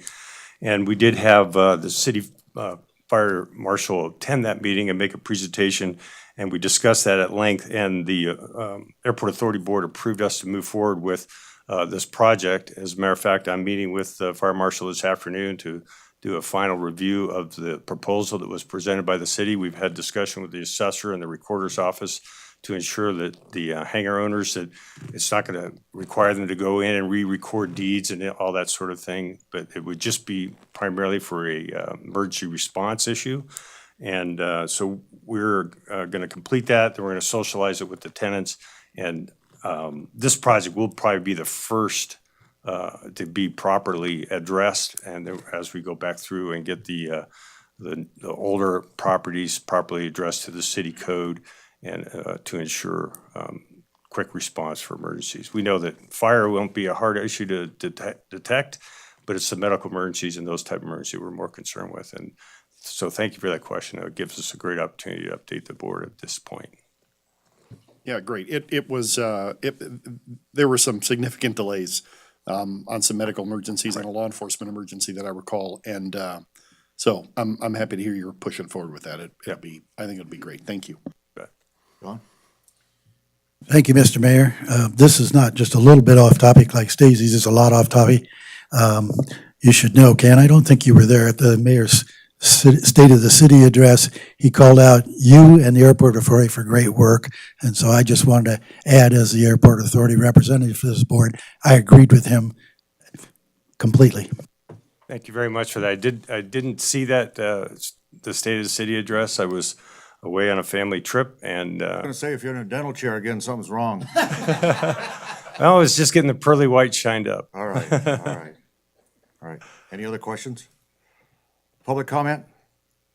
I don't see any. Motions in order. Somebody want to try a motion? I move to approve the assignment of the Sierra Skyways, Inc. Airport Ground Lease to the Mountain View Community Association. Second. There's a motion and a second. Discussion. Hearing none, all in favor signify by saying aye. Aye. Opposed, nay. Okay, thanks, Ken. Thank you again. All right, no problem. All right, let's take up, where did we leave off here? 23, right? B, let's see, wait a minute. 23A. 23A is pulled. Let's go to 23B, and I know yours is a disclosure. Let me just read it into the record here and then disclose.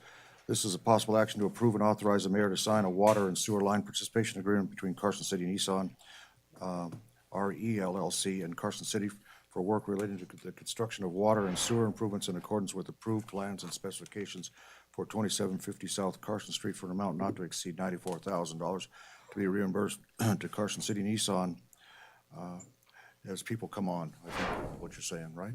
Come on the line? Okay. Supervisor Bankowski, sorry.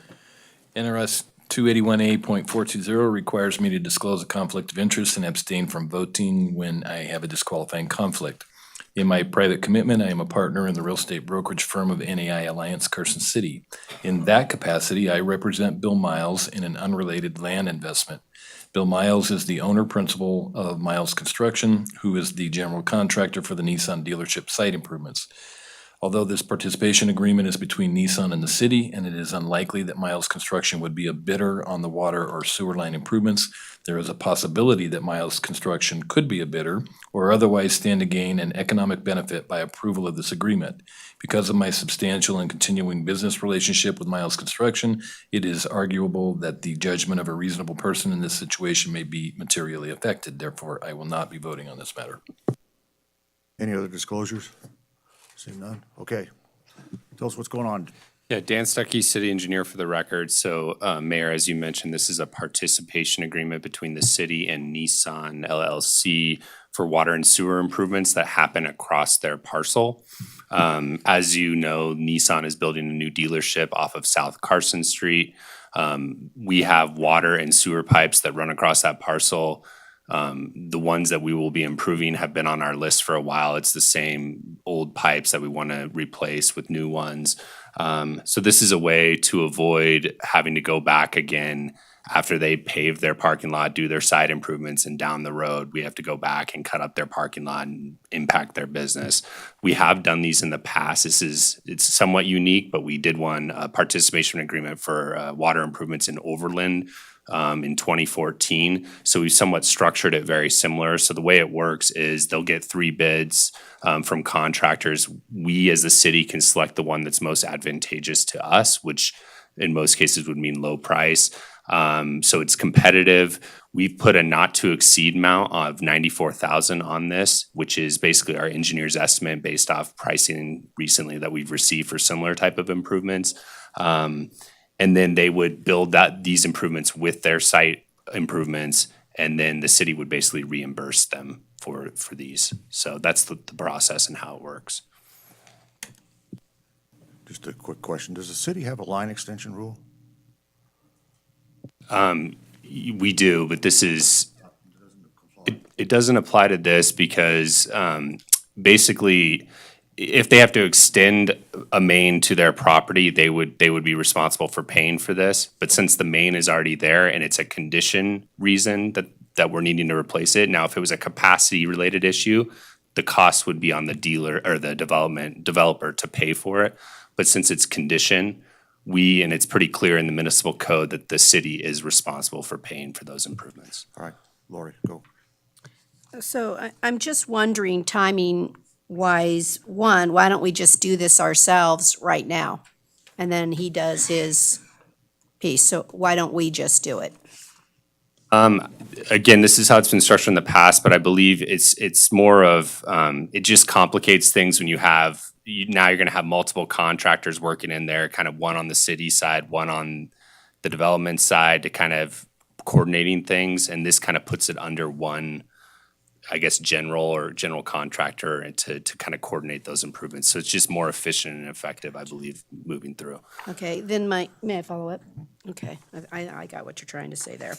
The second question I have really goes in the contract itself that deals with the timing. And so I'm trying to kind of follow along that they get 90 days to complete the work, and then we get 90 days to reimburse them if they take that long to give us an invoice, which I somehow doubt, but anyway. So why such a long extension? Why another year's extension if they've started the work? I'm trying to understand just the timing. Are you talking about the 90 days to reimburse them? No, Or- I'm sorry. talking about why it gets a 1-year extension for the start if the process is 90 days to construct, 90 days for us to pay. Why do we need to allow a 1-year extension? The idea is to get them to do the job, right? Yeah. Just wondering, process-wise. Yeah, I'm not sure. I mean, I know we wanted proper time to inspect, but obviously we wouldn't reimburse them unless we were accepting the improvements the way they are. Right. So honestly, I don't know the reasoning why that's different, why it's not 6 months Right. versus a year. But maybe it's just a buffer in there to any delays or anything to work out. But I mean, we can revise that if Well, do you feel see it as necessary. an issue? I just think that if don't. we keep it tight, it makes people get the work done. Yeah, well, they're still gonna have, I mean, they're You still know gonna what I have that 90-day requirement to get the work done. So I mean, I feel like there's enough in there that I'm not concerned about them dragging this on. And they wanna get their site, I mean, they're gonna wanna get the utilities are the first thing that go in. Okay. So they're gonna get that in because they wanna build their site. So I honestly don't think it'll be an issue. Okay, thank you. Other questions of the board? Stacy? go. Dan, same question, I guess, is on the Ann Street thing. This will tie into the South Carson Street work that we're gonna do starting the end of this year, early next year. It's just part of that, correct?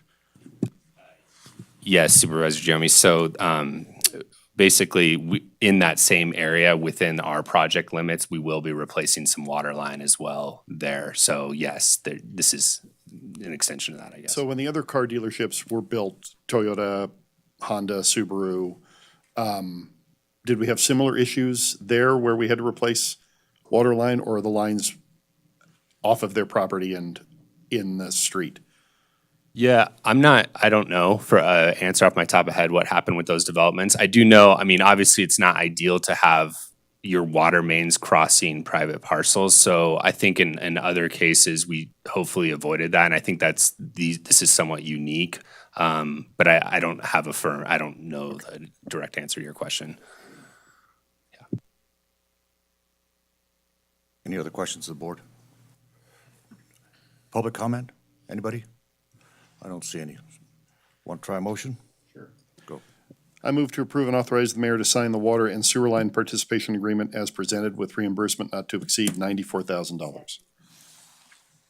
There's a motion and a second on the motion. Discussion.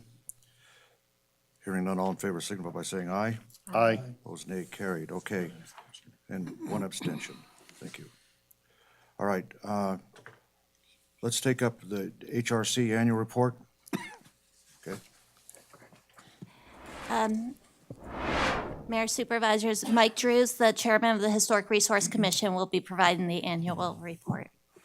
Good morning, Michael. How are you doing? Morning, Mr. Mayor. How are you? All right. I'm Mike Drews, chairman of the Historic Resources Commission. I think you and I are probably qualify historic resources these days. Relics. Relics. I'm in good company. Good. Go ahead, Mike. I'd like to present I think you have before you the 2018 Historic Resources Commission annual report.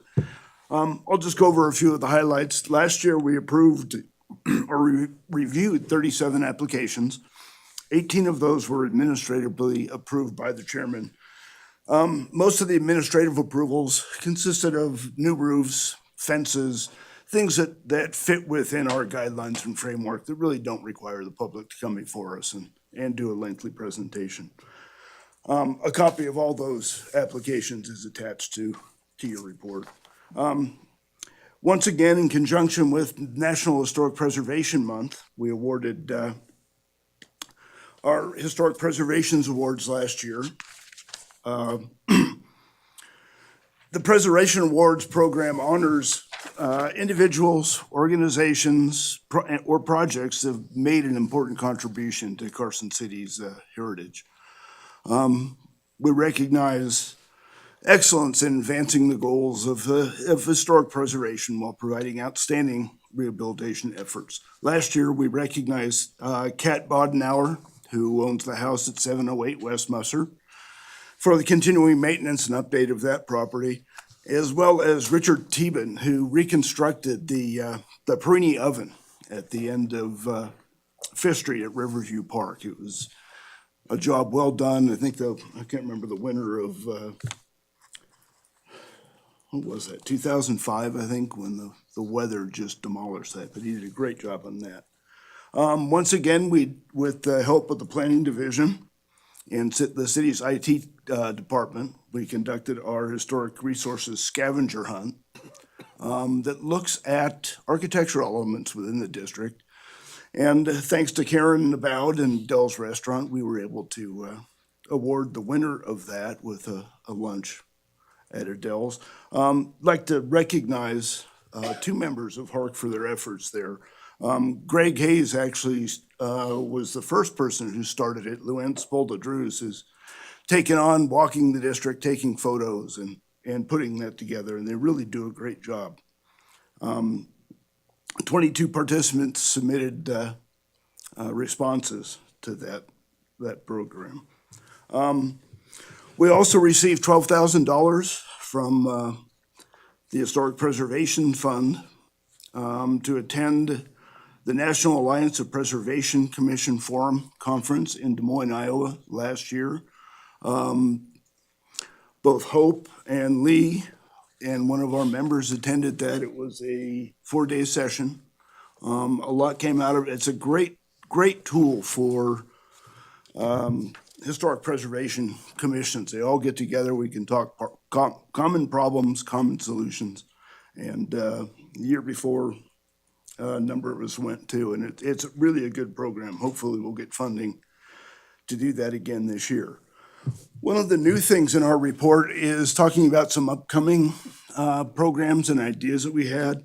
In December of this year, we met with RAC to talk about some of our concerns with the downtown improvement facade program and look to some federal incentives we might have to help properties down there. It was a really good meeting.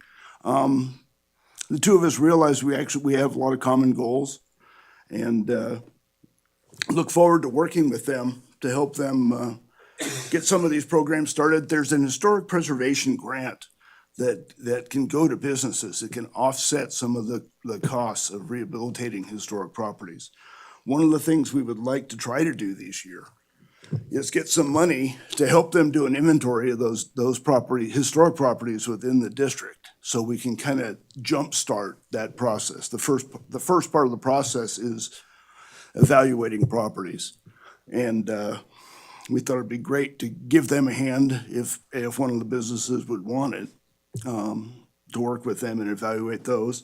The other thing that we brought up at our last meeting that we'll be working on this year is looking at the east side, Historic District 2, and getting an inventory done there so that we can move towards incorporating some of those buildings into the district. One of the lessons we've learned concern the vinyl fencing in the district. One of the major topics in the preservation conference is historic windows. Back in the 1950s, there were vinyl siding salesmen that were saying, this is the best solution. You'll never have to paint your property again. There's vinyl siding on all kinds of properties around the country on historic buildings. It's not appropriate. The window salesmen are doing the exact same thing now. There's been a number of studies that show historic windows carry the same energy efficiencies if they're properly maintained that vinyl windows do. But everybody wants to pull the old creaky windows out, put new vinyl windows in.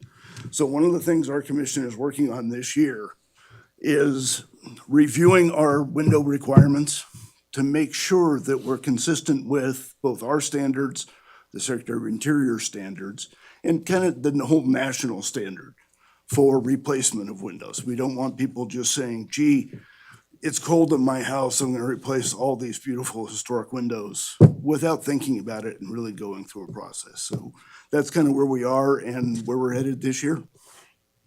Questions? And questions of Mr. Drews? Mike, anybody? Public comment? Anybody? Mike, wanted to say thanks to you and thanks to your board for what you do, and I know you're working on current stuff downtown.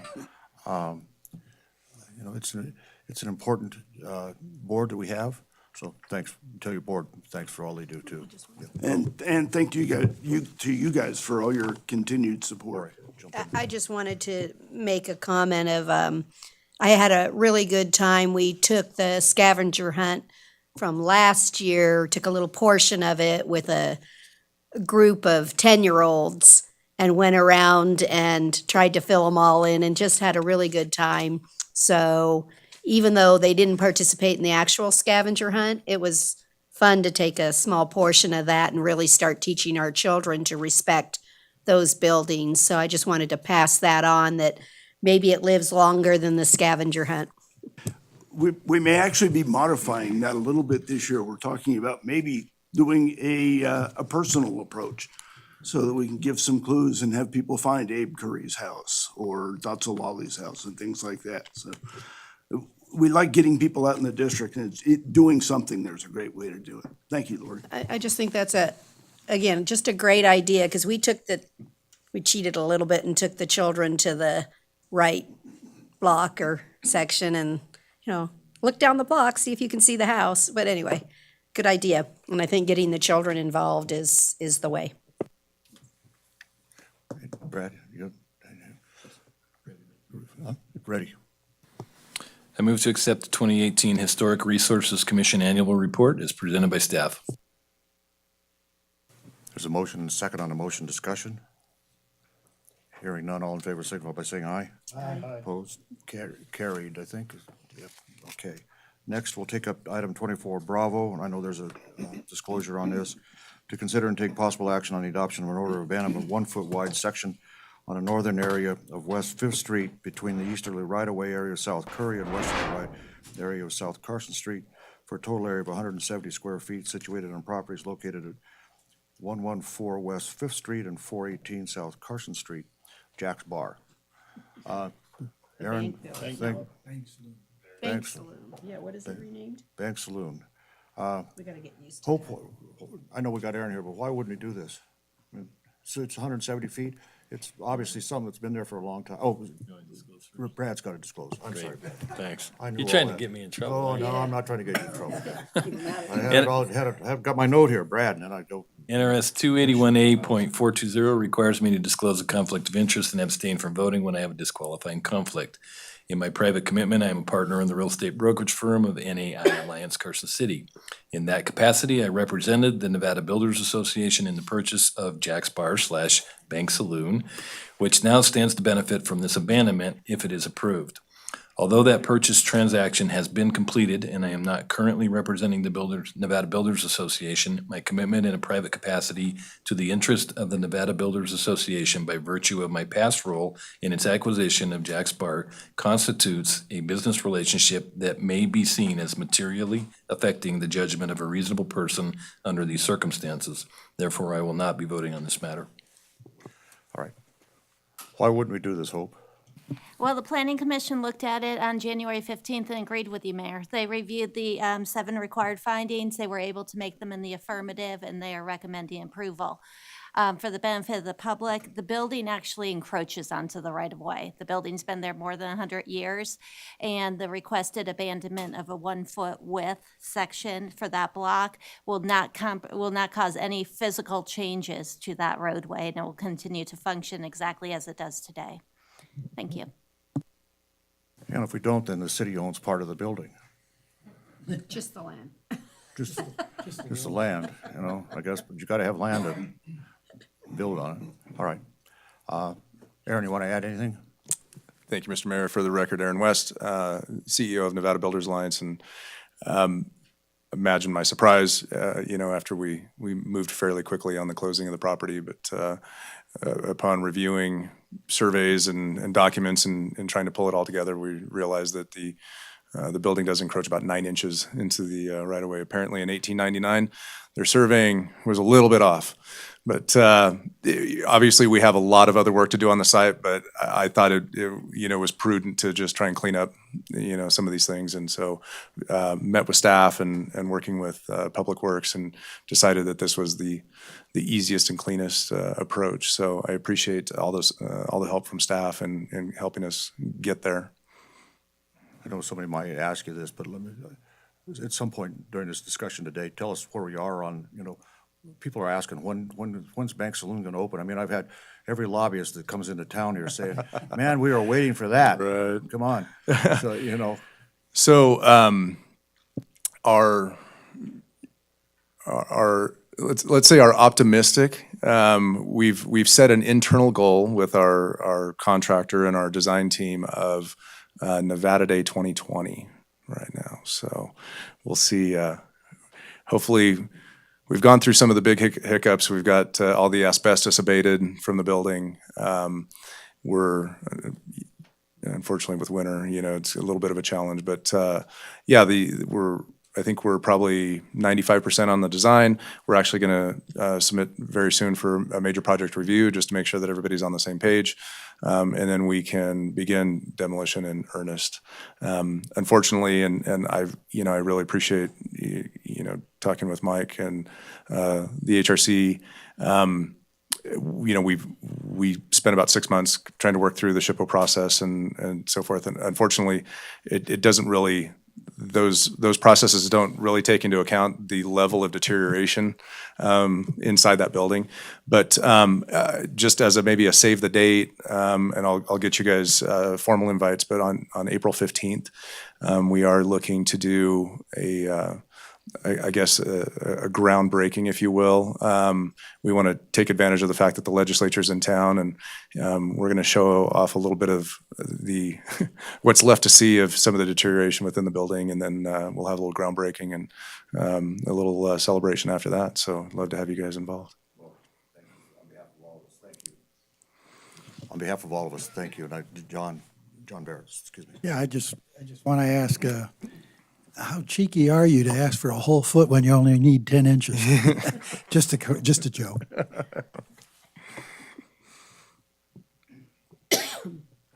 Any other questions? Aaron, kind of on topic, but off with the legislatures here. There was a comment in the paper by one of the actually was said is by the majority leader of the Senate, saying that they want to think about moving the legislature to Vegas for half-time. That's a really bad idea. And so I'm kind of helping, if you talk to people, tell them how bad of an idea that is. And, if they want to see Jack's Bar open again, and they really want to do the legislation that, the way it should be done, over a drink, I guess I'm kidding you. I tell them that, anyway, you got it. Okay, thanks. All right, any public comment on this? I don't hear. All right, motion's in order. Who wants to do it? I move to approve the order of abandonment as presented. There's a motion, second on the motion, discussion. Hearing none, all in favor signify by saying aye. Aye. All those abstain? Okay, so, wait a minute. No, that was me. I pushed the wrong button, so. Undo. Go back, undo. Can you abstain?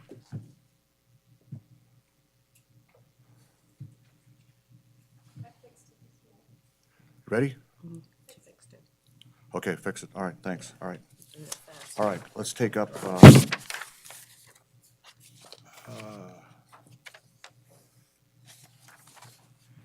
24 Charlie. This is to introduce on first reading an ordinance approving a change of zoning from retail commercial to general commercial on a portion of APN 0026134 for property that's located at 2203 and 2323 North Carson Street. Disclosure too? Okay. Final disclosure of the day. NRS 281A.420 requires me to disclose a conflict of interest and abstain from voting when I have a disqualifying conflict. In my private commitment, I am a partner in the real estate brokerage firm of NEI Alliance Carson City. In that capacity, I represent the applicant who is requesting the zoning change. Because I have a substantial and continuing business relationship with the applicant and the judgment of a reasonable person in this situation may be materially affected, I will not be voting on this. Okay, any other disclosures? I don't see any. Heather, you want to take us through it? Thank you. Heather Ferris, Associate Planner for the record. The applicant is requesting a zoning map amendment from retail commercial to general commercial for a portion of the subject property. The entire parcel is currently zoned retail commercial and is located at the northeast corner of North Carson Street and Hot Springs Road. The master plan designation for this area is community regional commercial. The applicant's primary reason for requesting the zoning map amendment is to expand the allowable uses for the property. The Board of Supervisors is authorized to approve a zoning map amendment. The Planning Commission makes recommendation to the board. The Planning Commission considered this request at their January 15th, 2019 meeting and recommended approval based on the ability to make the required findings. The 3 required findings of fact include compliance with the master plan, compatibility with adjacent land uses, and impacts on existing or planned public services.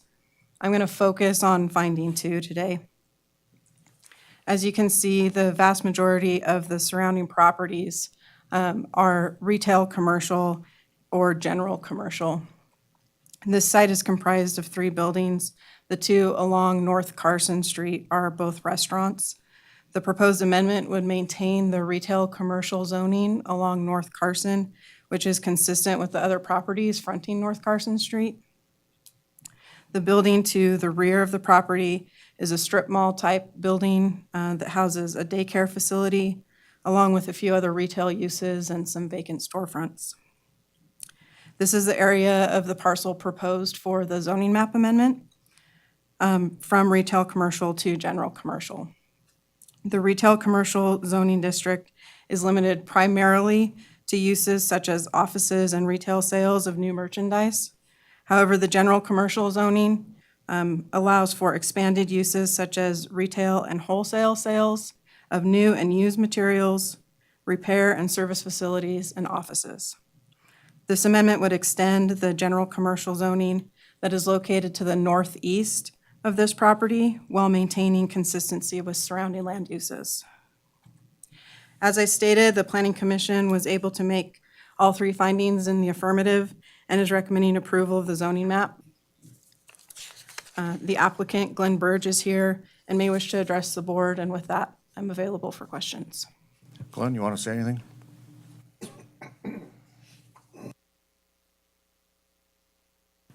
Hello, thank you for considering this. I believe Heather covered it, but I'm here to answer any questions you may have. Very good. Sometimes less is better. All right, all right. Supervisor Bagwell. Maybe just a general question. In the general commercial zoning, is there any automatic approvals, right? Because if we pass this, then anything that meets it would get a permit. So is there anything in the general commercial that would actually conflict with the daycare center? Because that's currently there, so, because it won't require a review anymore, correct, if we go to general commercial? Right, so all of the uses that are allowed in the retail commercial zone district are also allowed in the general commercial, unless it's specifically stated in the general commercial that it requires a special use permit. Beyond that, it allows for things such as animal hospitals, appliance repair, automobile repair, billiard or pool hall.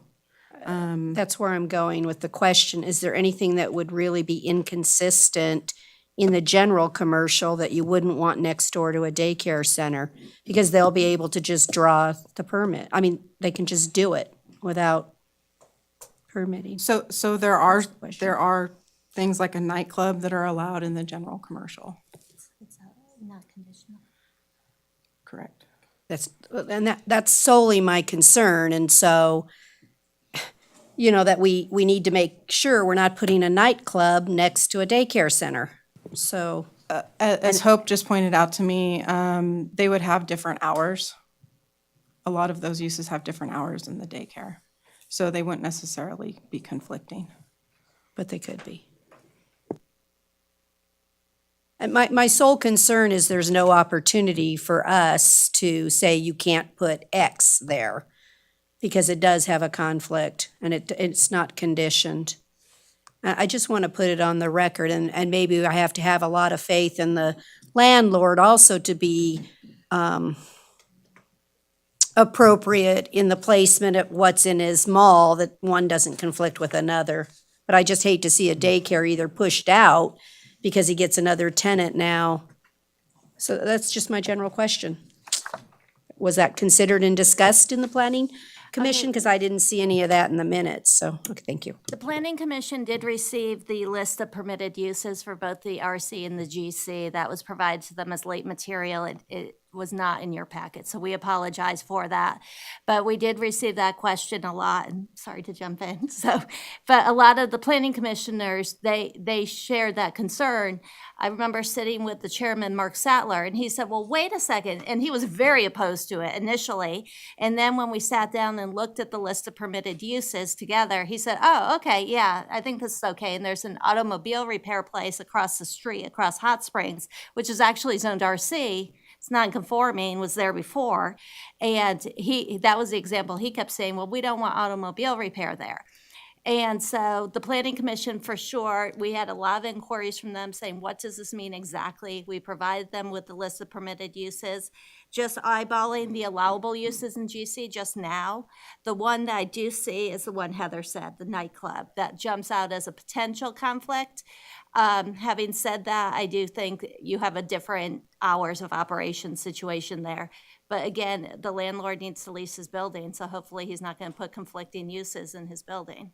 But having said that, looking at this, the nightclub's the one I see that maybe wouldn't be compatible, but with the different hours, I think it would probably be okay. Okay. I think nightclubs open. Stacy, I think go. drinking opens early. Yeah, I agree. I mean, it seems that the property owner wouldn't want to have, lose one business to gain another.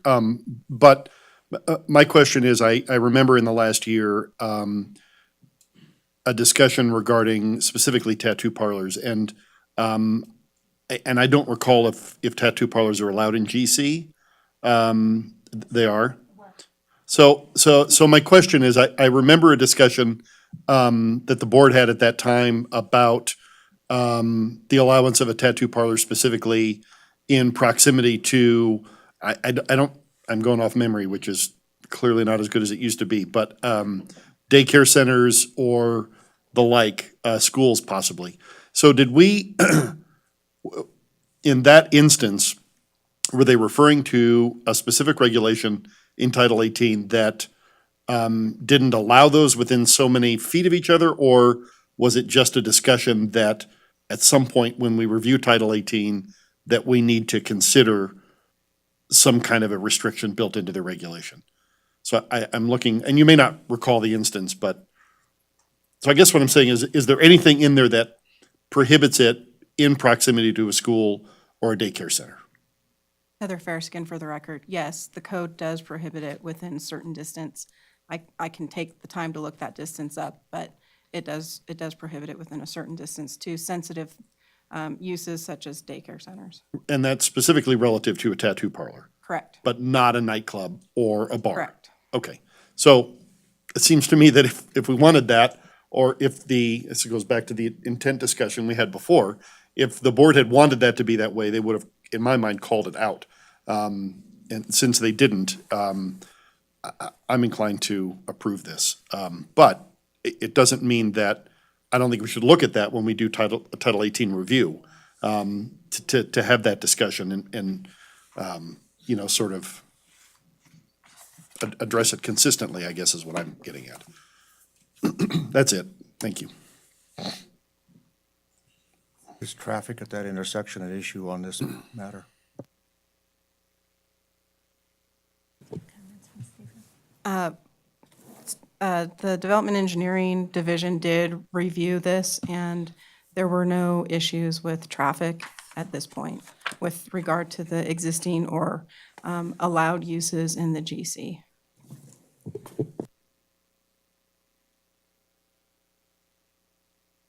Comments? So if we approve this and then we go in on Title 18 and make a few, which I think we're planning to do anyway, make a few cleanups in some of those section, he would then be a non-conforming use and be able to keep it. So let's say we outlawed it, that you can't have a nightclub, a bar next to a daycare center. He would get to keep it if he had it, because he was there before we make the change. Now, would he be able to if one of them exited? Does he get to put someone back in it, or would he then have to comply with the code? You know what I'm saying? That just because he had a bar and a daycare center, does he always get to keep the bar the and the daycare? non-conforming use allows for a lapse of no more than 1 year for that particular use, the way the code's currently written. So if the nightclub were to cease use for more than 1 year, then no, they don't get to use that again.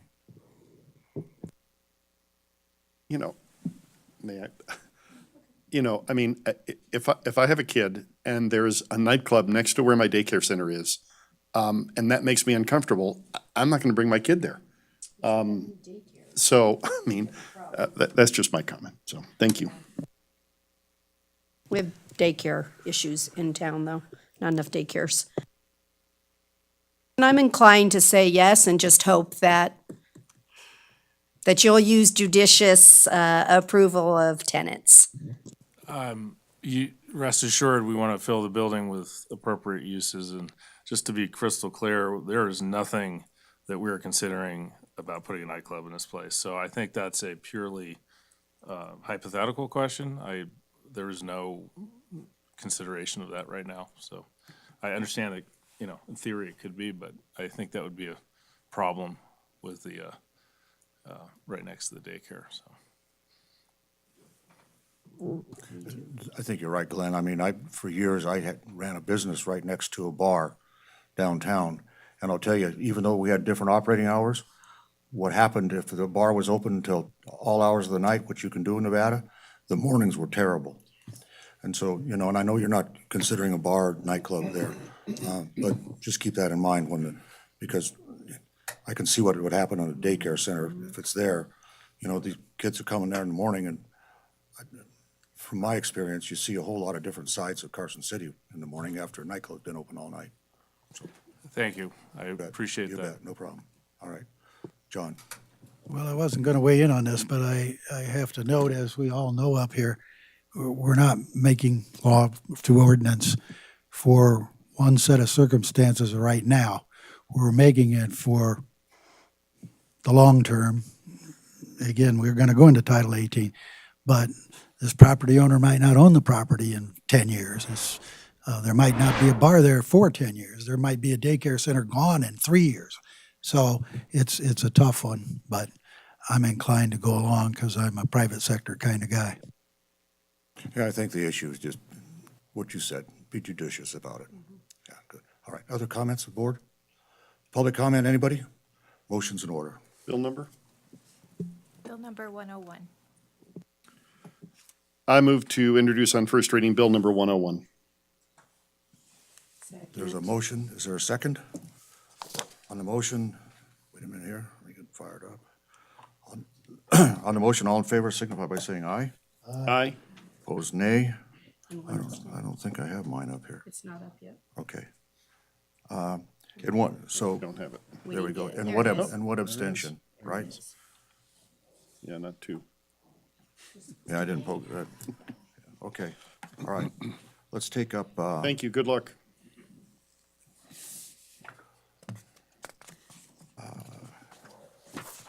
let's take up 24 Delta. Tentative planned unit development to create 137 single-family home lots and allocate 13.54 acres to a multifamily development. It's, the multifamily development will be on land zone multifamily apartment, and the single-family homes will be on land zone single family, 6,000.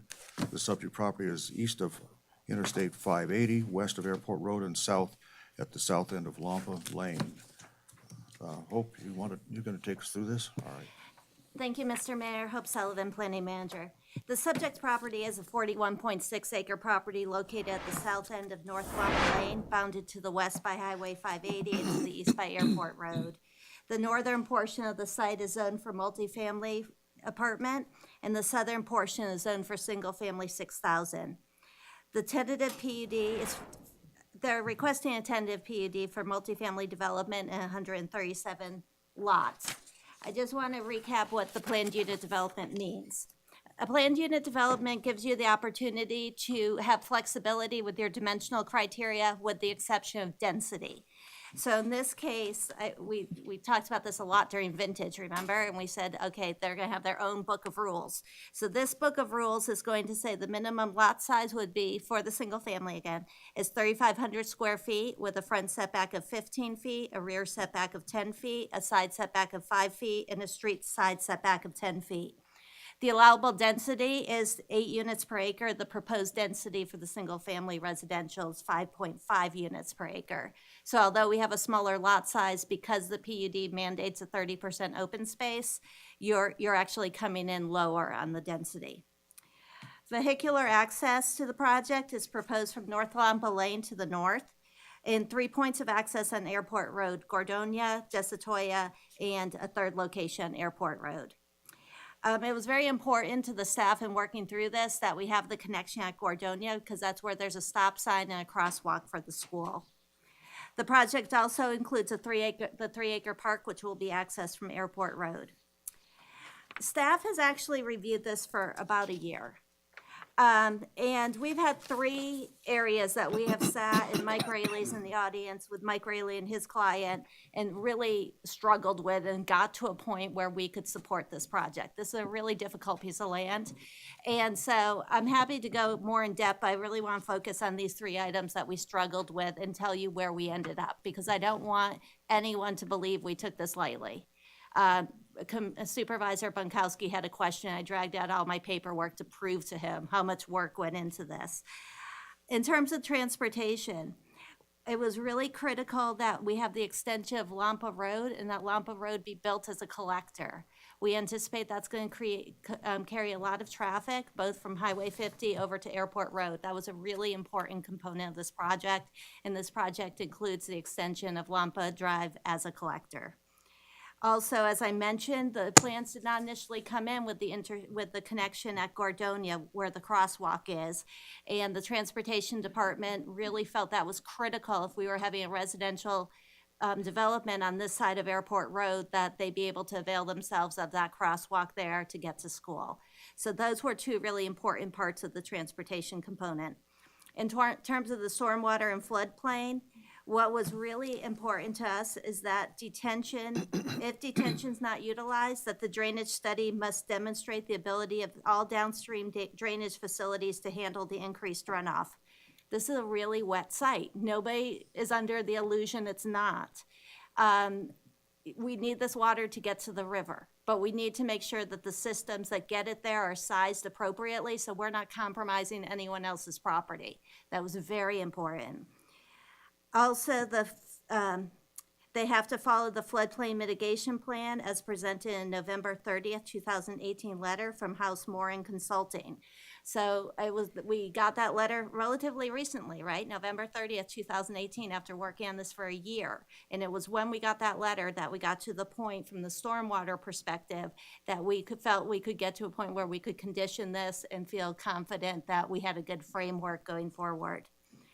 They also need to prepare a CLOMAR. The CLOMAR has to be approved by FEMA prior to approval of any construction permits. And talking to Supervisor Bankowski, he was concerned about the letter from House Moran and about water on the roadways. So the staff has discussed that concern, and for the board's consideration, we've drafted a condition that could be added that says all streets, public or private, within the subdivision or required to be improved as part of the subdivision shall meet the drainage standard of a collector street per the table 14.2 of the Development Standards Division 4. This is because this is such a wet area. Typically, local streets would not bear this burden, but this collects so much water from Carson City, we felt it was important to give it an opportunity to drain, the streets to drain more quickly, and this condition would accomplish that. I did share that condition with Mike Raley and his client, and they are okay with that added condition if the board would like to include that. The third critical component, we had transportation stormwater, the 3-acre park. The specific plan requires a 3-acre park. It was very important to the Public Works Director that this not be a detention area. This is not a stormwater facility. This is a park. Her objective has been that it be a dog park, but of course the programming will go to the Parks and Rec Commission. It needed to be contiguous. The Parks and Rec Department worked really hard to have this sited near the animal control facility, so there would be that ability to work together on this. So those were the three things that staff's really spent, I'll say, the last year working through with the applicant and getting to a point where we felt we could support this. Having said that, we're also recommending some disclosures. The health department, you don't tend to see the health department weighing in on PUDs, but they weighed in. They said, wait, this is a mosquito spot. This is where we're shooting it with a helicopter. You know, how is this all going to work? Because you have the area to the south west of this area that's very wet. And so the health department prepared a disclosure regarding the mosquito abatement adjacent to this property that we would like included so that everyone's aware. And the Parks Department has recommended disclosures regarding proximity to the corporate yard, the public dog park, the wastewater treatment plant, the animal shelter, and the prison. I am recommending another modification, and the applicant's good with this. There's inconsistencies in the conditions of approval where I reference the homeowners association. So for conditions 21, 42, 54, 62, 65, and 72, anywhere it says homeowners association, I would like it to say homeowners association or similar entity. That will just create consistency within the document. This planned unit development was reviewed by the Planning Commission at its meeting of January 15th, and they voted 4-2 with 1 absent to recommend approval based on the ability to make the required findings. So Mayor, I'm sorry I went a little longer, but I mean, my colleagues are in the audience.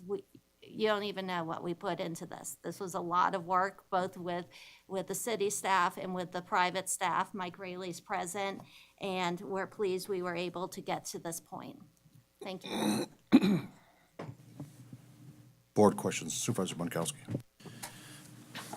Thank you. Hope you covered that really well. You and I had also discussed potentially another disclosure, and then we didn't write that down. And that disclosure was regarding the high water table and the potential for standing water in crawl spaces and the possibility of the use of sump pumps. So the idea being that in the past, there are subdivisions in town that have the same issue, and it became a construction defect lawsuit. So hopefully we can circumvent that if it's disclosed right up front.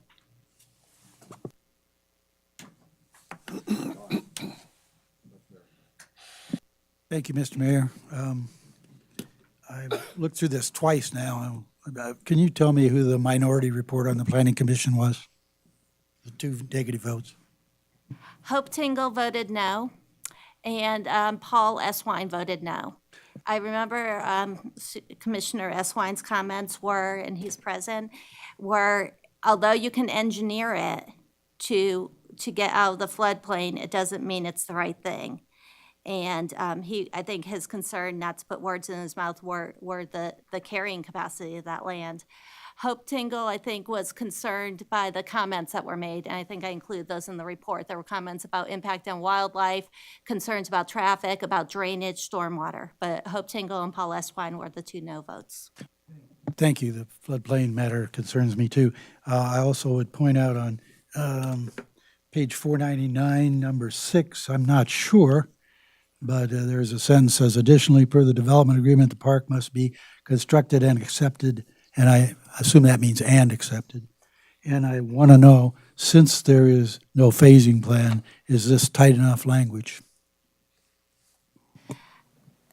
We believe it is. The code has requirements, should phasing come in, that each phase has to stand on its own.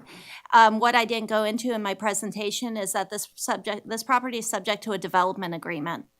And the development agreement includes things like the timing for the conceptual plan for the park site, the actual improvements occurring, and so there's certain triggers when that has to happen.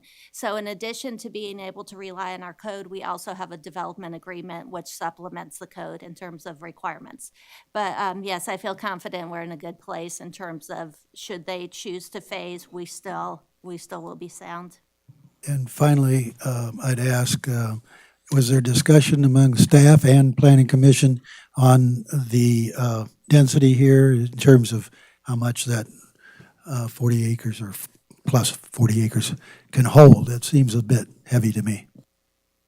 Okay, again, that's why I covered the density in that first slide for the single family. You did, but No. was there a discussion of that in great length? To a certain extent, there was discussion in that I requested of the Planning Commission, and it's in the conditions of approval before the board, that the multifamily not be an entitlement because of the lack of information.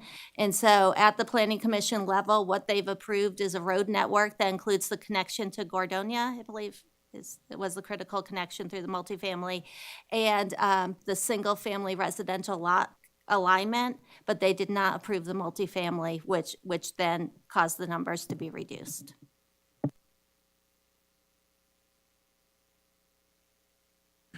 My big concern was the flooding, and I appreciate the work you've done and the work that the developer has done.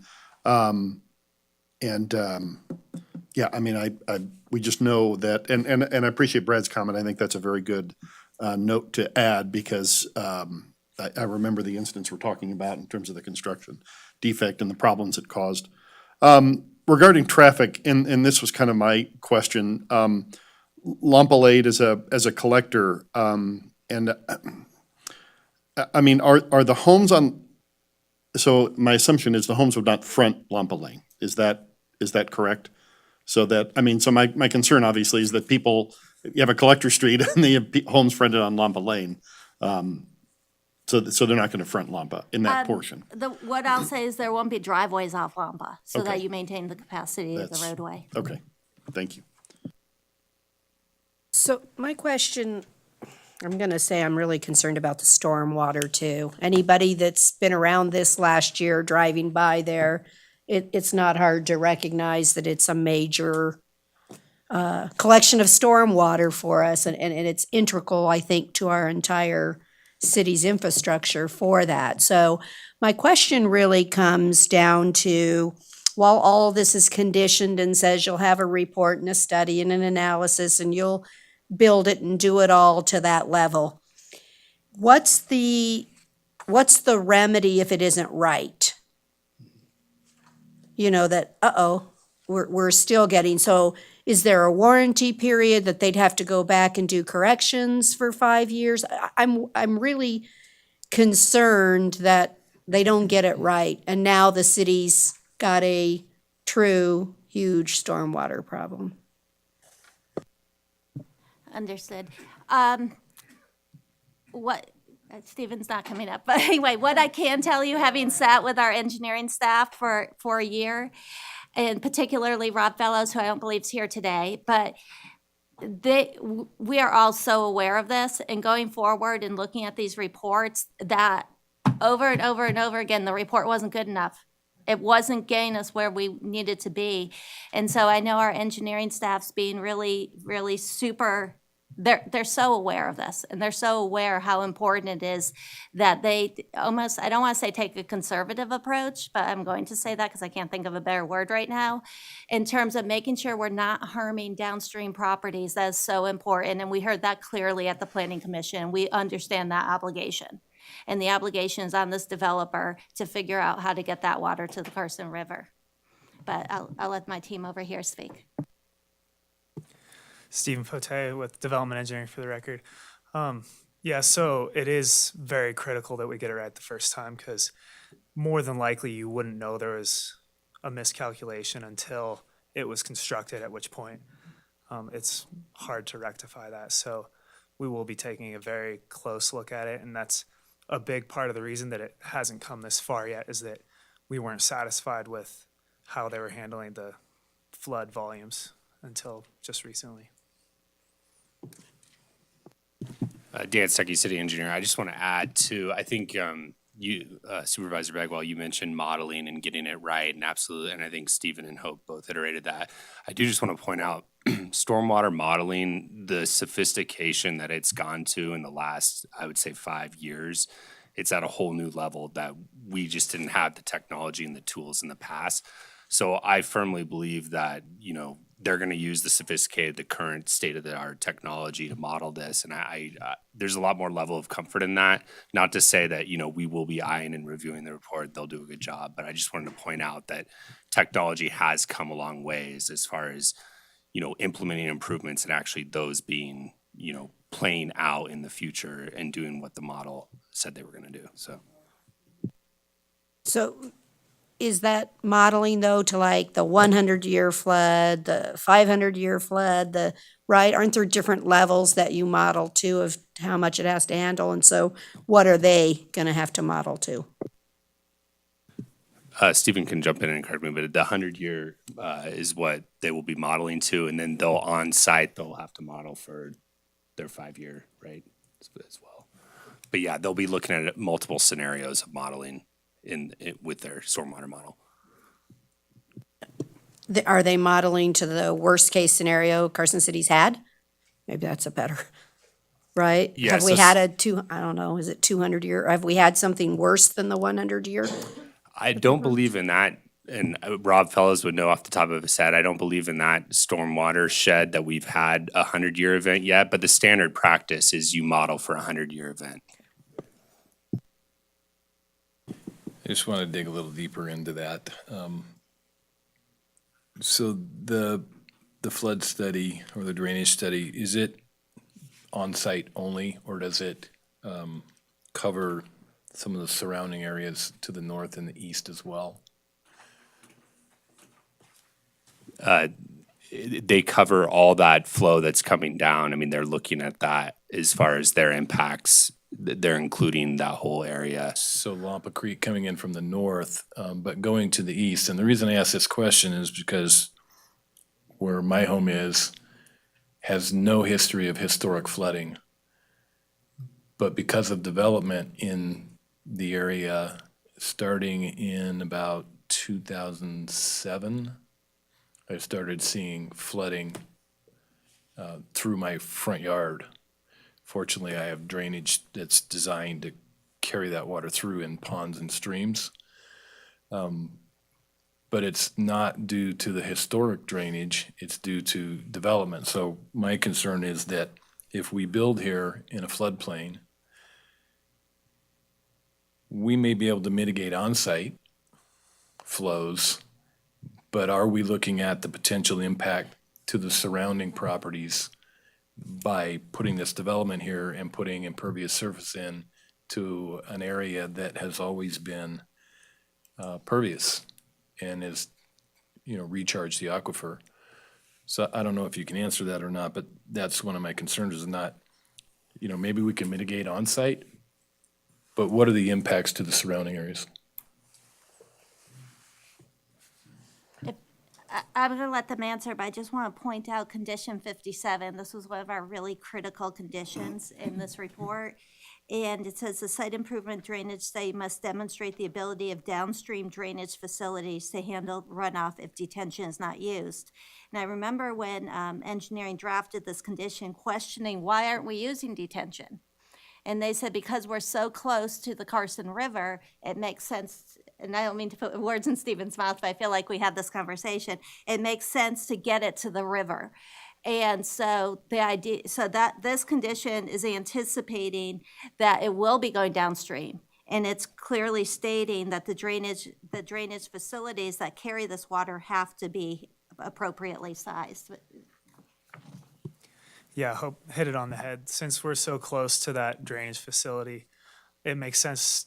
More than likely, they need to show us in the drainage report, but more than likely it will make sense to get the water out there quicker, because when a storm hits, it takes all that water some time to move down to these lower elevations. And if you put it through detention, you're just compounding the effect there rather than mitigating.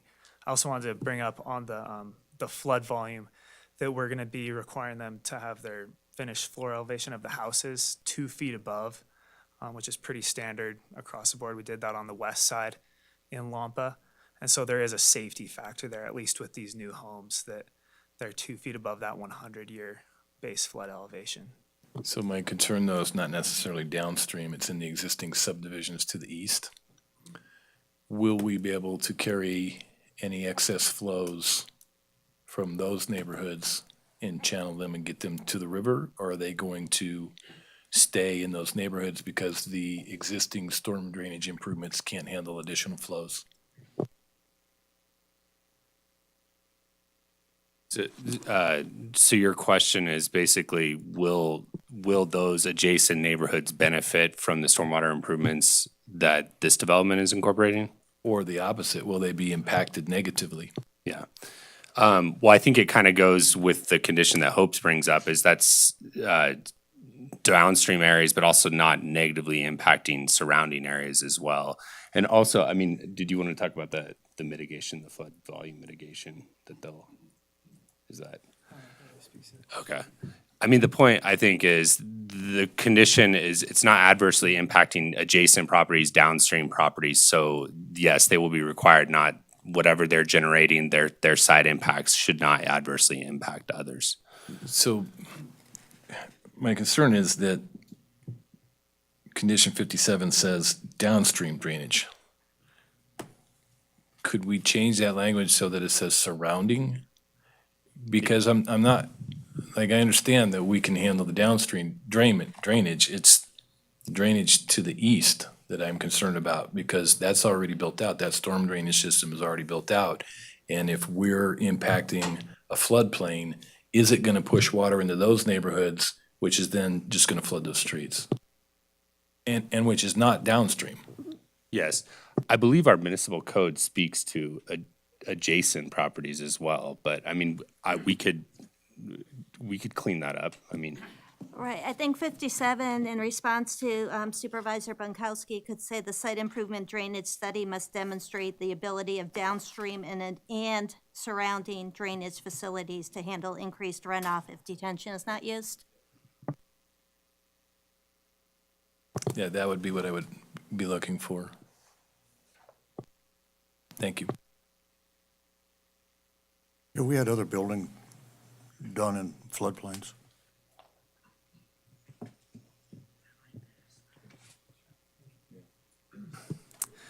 So the Hoppin May Adams building right there on Proctor and Curry, is that Proctor? Yeah. So there, a portion of that was in floodplain, and so they had to build up above. There's a few other smaller projects in town. The most notable subdivision would be Vintage, which hasn't obviously gone to construction yet, but that also has floodplain in the, on the property. Are there federal requirements that would be in play here on wetlands? What are Yes. they? So they did a wetland delineation report that showed actually a smaller area than I was expecting, but they're going to have the Army Corps of Engineers give us a statement as to whether or not that needs to be mitigated, and if so, what mitigation is required. So it's the Army Corps that manages that. So Dan or Hope or Steve, you're comfortable taking property that's currently wetland and developing it? Is that what I'm hearing? No, I don't think that is what you're hearing. I was just scanning the conditions to find the condition that speaks to that. It's the Army Corps has jurisdiction over the wetland. And so what the condition says, and I'm sorry, I can't put my hands on it right away, but it essentially says they need to confer with the Army Corps, identify what mitigations, if any, are necessary relative to that wetland, and the mitigation could very well be avoidance. I mean, it's for the Army Corps to say. And they need, and if, hypothetically, if the Army Corps were to say there's no mitigation necessary, you're okay, do what you want, they need to supply us with a letter. So we're not presuming to speak for the Army Corps, we're simply mandating the consultation and that we get the paper trail, if you will, from the Army Corps on what the requirement is. So just for devil's advocate, Hope, suppose the Army Corps of Engineers comes back with, we do something here today with the conditions on it, and the Army Corps of Engineers comes back and says, we want additional conditions. How do we do that if we do this today? Because we have that condition of approval, unless it created a substantially different plan, it would need to be incorporated into the construction plans.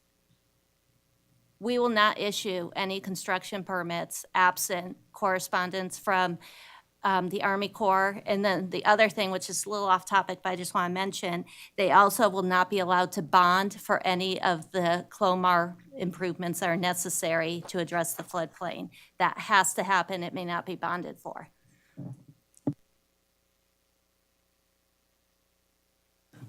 Somebody's light's on. Is it Brad? Yeah, I just wanted to mention that most of the development on the east side of College Parkway, that was all floodplain when Shaheen developed all that, the industrial buildings. And so then it all comes down Loppin Lane. It's part of the same floodway, actually. Off the flood topic for a moment, regarding the park, is and maybe I saw there's going to be a landscape maintenance district or something similar, as you said, or, well, not that, it's not the right word, but homeowner association or whatever organization we call it, yes, not an LMD. Is the park going to be dedicated to the city to maintain? And so it's the open space that the HOA or similar association will manage, not the park? Okay, Jennifer Budge is present. I'll answer and she can jump in. But actually, the development agreement speaks to this. And what it will be is it will be a homeowners association, landscape maintenance association, or similar entity. And just for the benefit of the record, it will not be a landscape maintenance district. I heard that. Then what will happen is it will be privately improved. The park will be privately improved and then dedicated to the city, but privately maintained. Okay, thank you. I just want a follow-up question from Supervisor Bagwell raised tangentially. If you take this wetlands out of being wetlands, are we potentially destroying an area that we need right now for flood control? Stephen, Development Engineering. So they're required to have a 1-to-1 flood volume mitigation, which means every cubic foot of fill that they're putting in, they have to remove that somewhere else to allow that flood volume to go somewhere. On the wetland mitigation, again, it's going to depend on what the Army Corps requires. What I have seen in a completely different part of northern Nevada was that they allowed construction, but they had to actually create a new wetland in another location where it would be self-sustaining. So as far as that environment, the Army Corps does at times require it. And just probably a nuance,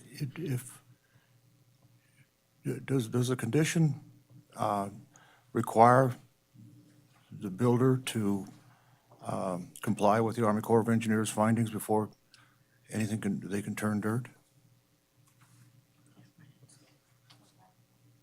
Or does it just say, go get the FEMA letter or the other letter from them? 64 is the it's condition 58, and what it states is a statement, I feel like I'm loud, sorry. A statement must be provided from the Army Corps as to what mitigation is necessary for the small patch of wetlands as shown in the delineation report, and the Army Corps approval must be obtained if necessary.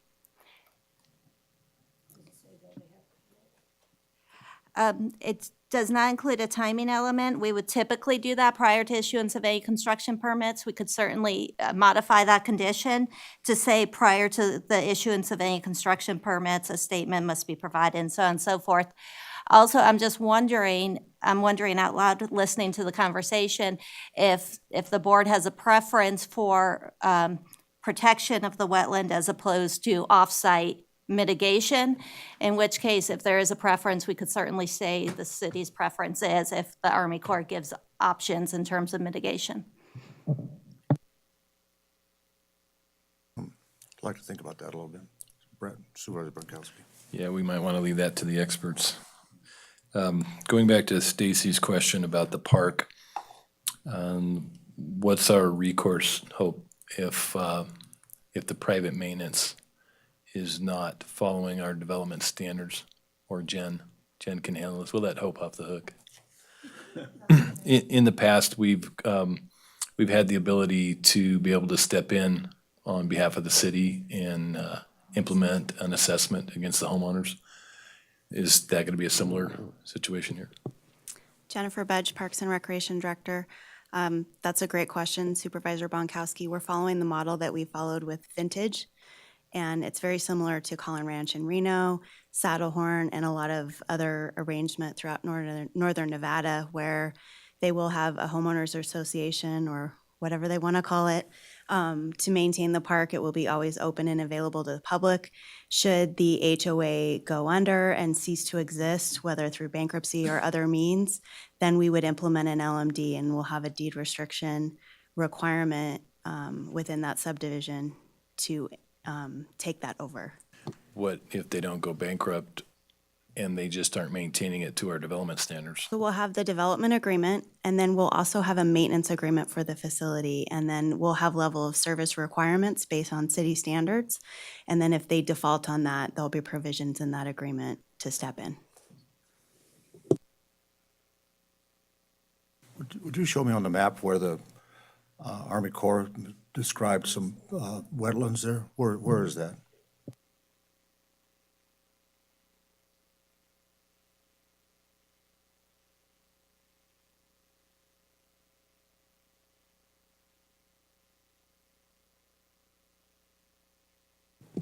So right where Hope has the pointers, so there's actually where North Lampa Lane terminates right there in the fields. There's the drainage coming off the street kind of meanders, and that's what's actually causing the wetland area, is that drainage from the street. So the northwest quadrant, there's a small area. And then also they highlighted the man-made channel that's there along Airport Road, but that was not defined as a wetland. It was like a riparian channel, if I remember correctly. Something. Okay. Any other questions of the board?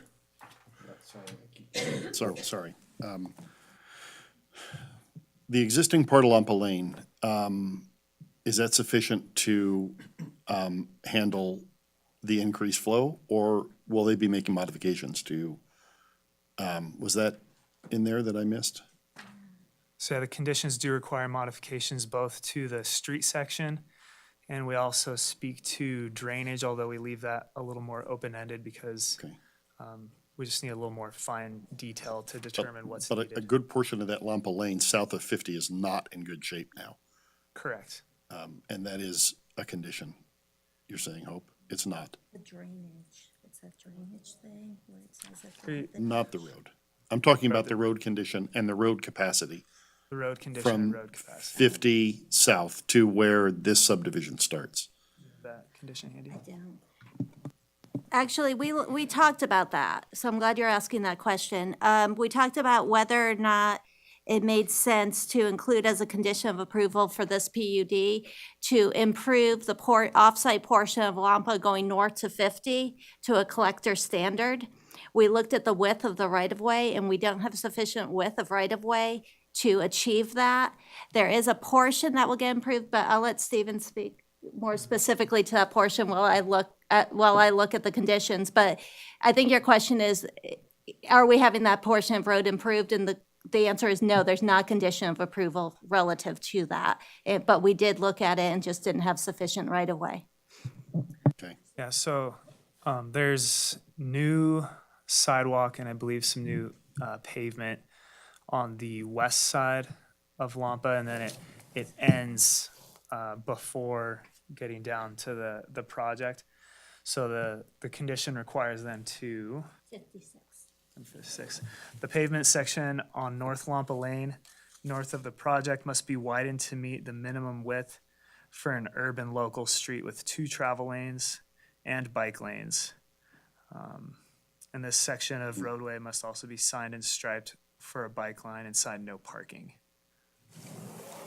Okay, I do remember reading that. I guess I didn't realize how far that is, but you're defining it well enough, and your explanation that there isn't sufficient right-of-way is a good point. And then my final question is, if I'm not mistaken, the board, through development agreement, put a per lot, per parcel, per, I don't know, fee on the other Lampa, the development of West Lampa. Was that considered here? I just put up the map of the Lampa Ranch North specific plan area. This specific plan, this entire area, including the area to the east of the freeway, is subject to the development agreement. And I think there's something in the conditions that says that reminds them they have to comply with all the terms of the development agreement. Maybe just for clarification then, so I can understand on condition 46. Does that not actually say that I get a traffic study, and then the traffic study is what rates all the roads as A, B, C, D, E, F, something like that I can recall from a different group? Does that not say if a road hits somewhere on Lampa or an impact that they would have to make the improvement to bring it to the city standard? That condition is specifically speaking to some tables that were included in the applicant's traffic impact study, which they had proposed improvements and also proposed a percentage of their contribution to those improvements. And we said that those tables would not apply, that they'd be responsible for 100% of the cost of those improvements. So I guess that's what I'm asking though, is did some of the roads in discussion, it's gonna require, because it puts the road at too much traffic and, right, we have grading scales on everything that we do, and so we have a city standard that says it has to, I'm trying to remember, Brad, what is it, a C? Yeah, the level of service has to be like a D, and if it's anything worse than that, so did the traffic study account for that, and so it's handled Yeah, so within this? the impact study also had a discussion on the suitability of roundabouts. So that was what we conditioned the project to do, is to install those roundabouts. They had shown traffic signals at intersections as proposed mitigation, but the transportation department felt that a roundabout would be more suitable for those intersections that were failing. What? Condition 45. Why? I know, but I have that one as my next question. Why did you think a roundabout was better than a light? travel the other roundabout, I don't know, 10 times a day, but anyway. So I'm like, oh, how many am I gonna go through? Lucia Maloney, Transportation Manager. Thanks for asking the question. We've gone back and forth with the developer on the traffic impact study through several iterations. On the latest iteration we received, the finding was made in the traffic impact study that under today's current conditions, there were three locations, I believe, that were failing, including Airport at 5th, Airport at Butteye, and Airport at Desatoya. For those of us that have driven it, I don't personally believe it's failing today. I need to look more at the numbers, but I don't believe that 3 traffic lights are needed in those locations today. The discussion that happened with the developer, we negotiated down to a roundabout. As we move forward through the permitting process, I'd like to continue discussions with the developer to determine if those traffic roundabouts are actually needed and what's in the best interest of the city. But at this point, the developer's okay with those requirements. What happens though if you figure out it should be a light and we are conditioning it with a roundabout? Not any one of those 3 locations should be a light? Not. I think the one from Airport and Butteye is a very dangerous left-hand turn. You can't see. I'm just, you're sure that a light isn't needed. The roadway configuration specifically at Butteye and Airport, from staff's review of the traffic impact study, is not warranting a traffic signal at this time.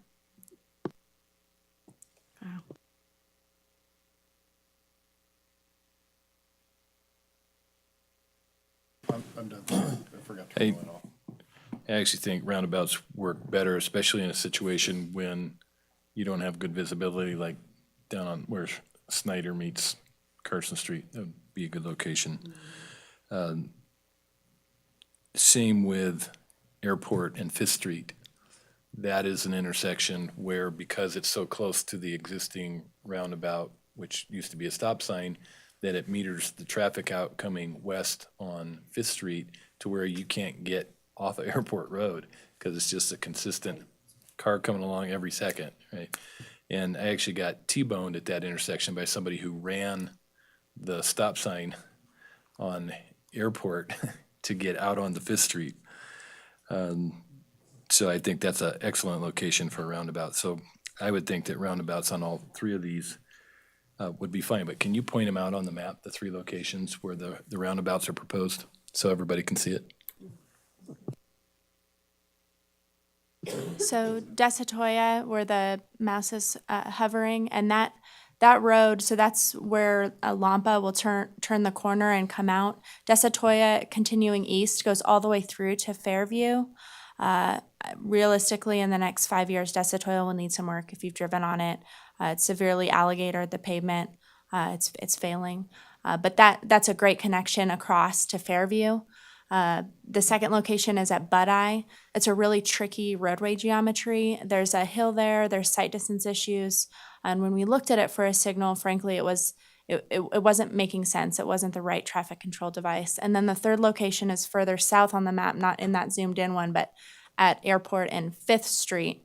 And 5th Street, that location is just to the west, just to orient you from the other roundabout that exists at 5th and Fairview. So folks driving it, they'd be familiar with the roundabouts, kind of connects that network right there. All right, any other questions from the board? Public comment? Paul, you want to speak? You're laughing, all right. All right, Paul. All right, yes, sir, come on up.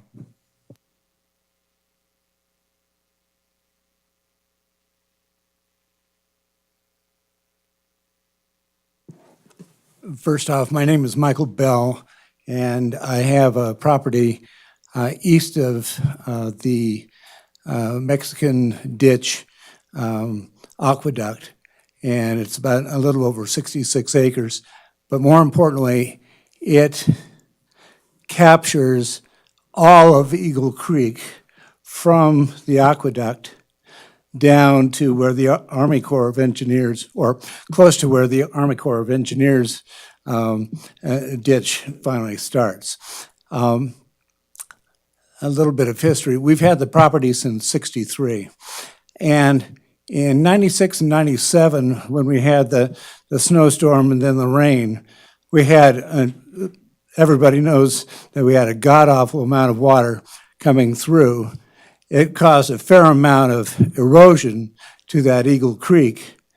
And the water spread out probably, 100 to 200 feet on either side of Eagle Creek on our property. However, there was erosion to the creek some. The creek had been, you could get across it, and it was maybe 5 or 6 feet most places. Now it was 8 or 10 feet. This last year was not a 50-year, not a 100-year, but it was worse in terms of the damage. If you recall, it kicked out that entire trail along Mexican Ditch that went up to the Highlands from 5th Street, and that had to be repaired. It looks to me, although I don't have any data on it, that the aqueduct was moved about 6 inches by the flow of that water on the pilings.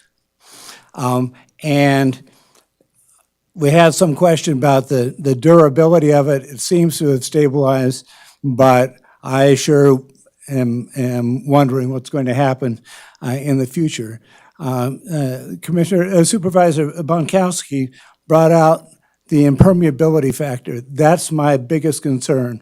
You're looking at this property as creating impermeable surface. Now multiply that by 3, at least, by the other properties upstream from that ditch, or from that creek, coming down from to the south of the development you're looking at now. You're on the verge of creating a monster in terms of water flow coming through there. And so far, I haven't seen any real remediation. I forgot Rob's last name, but Rob came out to our property. We put in about a 10-foot pipe from Hell's Bells into our pasture. So if water comes down, and Supervisor Bonkowski, you may want to be looking at that, see if you can find any place that kind of thing can be done, so you can put about a 20-foot pipe in to get to lower pasture. But it's just a Band-Aid.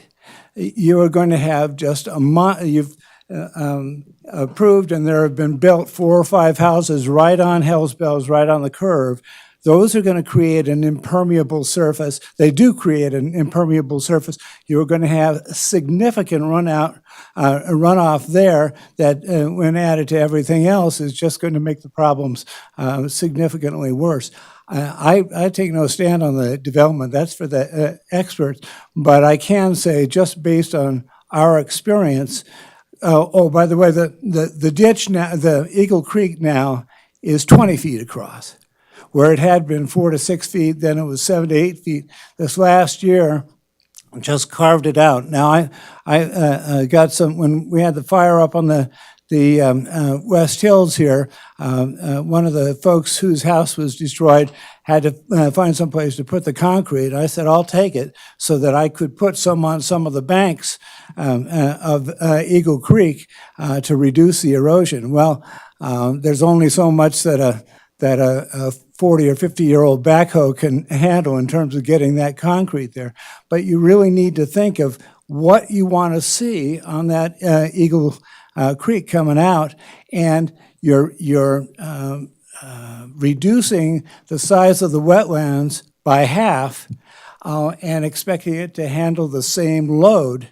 And that's not going to happen. And the offset provision for if you do wetlands here, you have to do, that's entirely inappropriate. The question is there an offset on that drainage to be able to do something? You can't do an offset here, then say, oh, well, we've met the federal requirement over here, but it doesn't do anything about wetlands. You've got to be able to handle that wetlands capability, storage capability, and the drainage capability, because you're going to have a mess. I can foresee that the trail will be taken out, the aqueduct will be taken out, and that ditch will just expand, so it'll be like almost impassable. Right now, it's very, very difficult to get to the other side of our property, on the other side of that ditch, because of the size of that. So I've been thinking quite a bit about, should I say something? And I apologize for my address and demeanor today, but I guess this is the time to say something. And I really ask you to think very carefully about that runoff issue, because it's the impermeable surfaces that you're creating in this valley are coming right there. That's the bottleneck there, and it's going to be a disaster, or it could be. Thank you.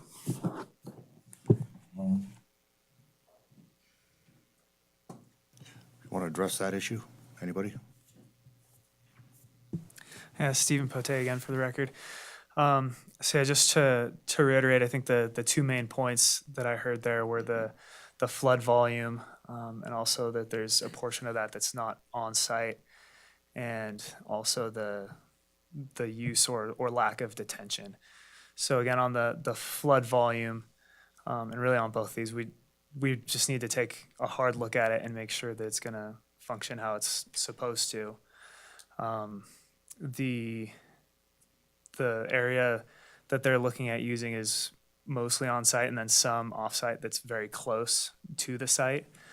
And again, they have to model that to show us that it's going to work with the appropriate factors, and our staff will be looking at that very carefully.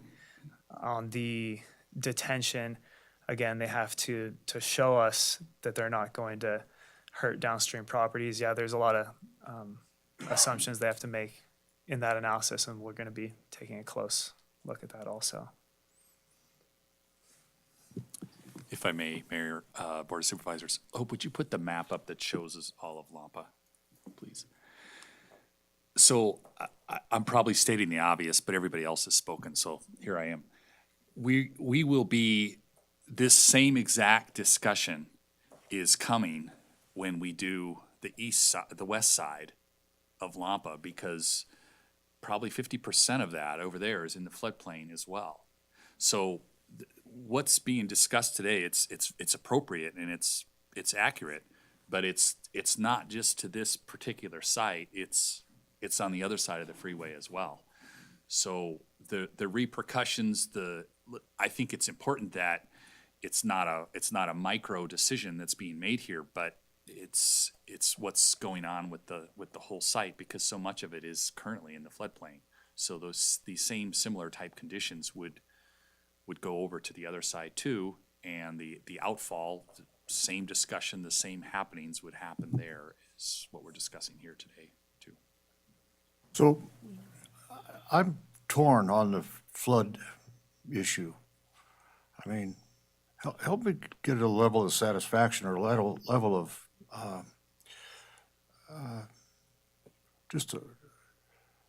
level of satisfaction that we're not creating a problem that we don't necessarily need to create. Well, I mean, I get the development side of stuff, but I worry about that. Mayor, no, I think I understand the struggle. I really do. And I think if we left the property alone as it is now, that's the best case scenario in terms of water being retained on site, percolating into the ground, and then when it gets too full, it runs off. Sure, that's perfect. But I mean, that's really not what we're in the business here to do, is to figure out a way to, if it's open, developable property, let's do it. And that's what's been going on over the last year, is to figure out a way to make it work. And are we squeezing it in? Yeah, we are. We're thinking outside of the boxes of ways to make it a developable property. But yeah, the best case scenario is to leave it vacant and let it soak up the ground, the water.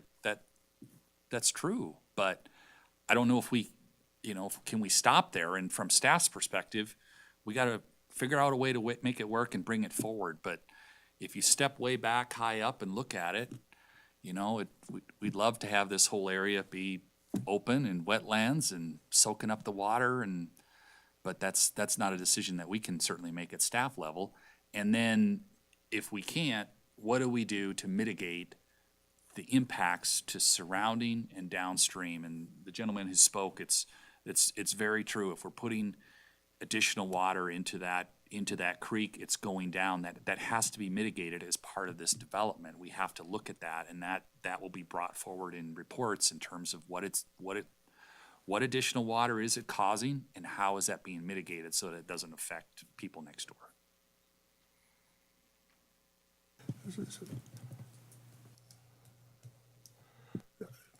You know, I know it's not lost to anybody in this room here, but, you know, where Hell's Bells Ranch is and that area of Lampa that we're talking about, you know, the water, we sit in a bowl here in a way. I mean, water comes off the west, the east slope of the Sierras comes down, and it's only got really one place to go, and that's the river. And other than, you know, it can sit on the wetlands, I get that. But I guess, you know, in the pit of my stomach, what I really want to hear from you or from our experts here is, you know, there's a flood issue with respect to water moving through our community every time we have a flood. I mean, just because of where we're located. I want to know from our folks that what we're doing with respect to flood control and infrastructure development is going to facilitate less flooding in our community. Now, maybe it's not going to do that, but that's what I'd like to know, if that's going to be the case, or we're just solving the problem for one piece of property. I mean, I don't know if you could answer that, Darren, but I mean, that's what's going on in my stomach here, so. Boy, that's, I mean, we're making it better for the community so that less floods in rain events. But we've got a long ways to go to get there. I mean, from Solomon going east, that's where all the water goes, and that's the flattest part, so it doesn't go anywhere fast, so it spreads out. That's what we're talking about here. So as things come in piece by piece, you got to look at it from each individual property, but how does that affect that whole region going through there? And I can assure you that we're doing that in an engineering perspective, but it's just little chunk by chunk by chunk, and then, you know, we get another storm and we have a 200-year flood just on one part of town, not the whole town, just one little part. Well, you know, how does that affect things? And, you know, where is the water moving? So it's not that we can't model it, but every storm is a little bit different, and it impacts, you know, different areas. So I believe we can give you assurance here today that, you know, we're making sure that development doesn't make the problem worse in the long run. That's why we're here. Yes. That's our goal. That's our goal. I don't know if they heard me out of that or not. All right. Are there board comments or questions? Public comment, anybody? We have one. Okay. Good morning. Just for the record, Mike Raley with Rubicon Design Group here representing the applicant. I know this is a very complex project, and it's really one of the most complex ones we've done, definitely the most complex one we've done in Carson City, which has taken us a year to get here. And I would like to personally thank the staff. They've worked very, very hard and put us through the ringer, so to speak, to get where we are today, and have done a great job. I just wanted to state for the record that we are in agreement with all the conditions, even those that were suggested for modification here today and added today. So we are in agreement with those, and I'm happy to answer any questions.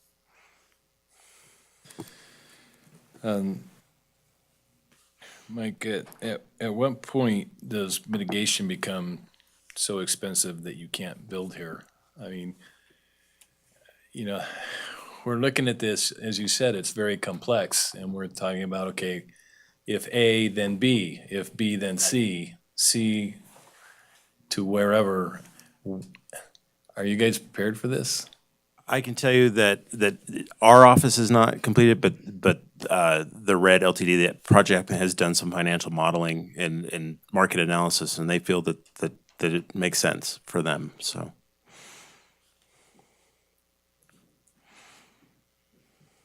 Any other questions, Mike?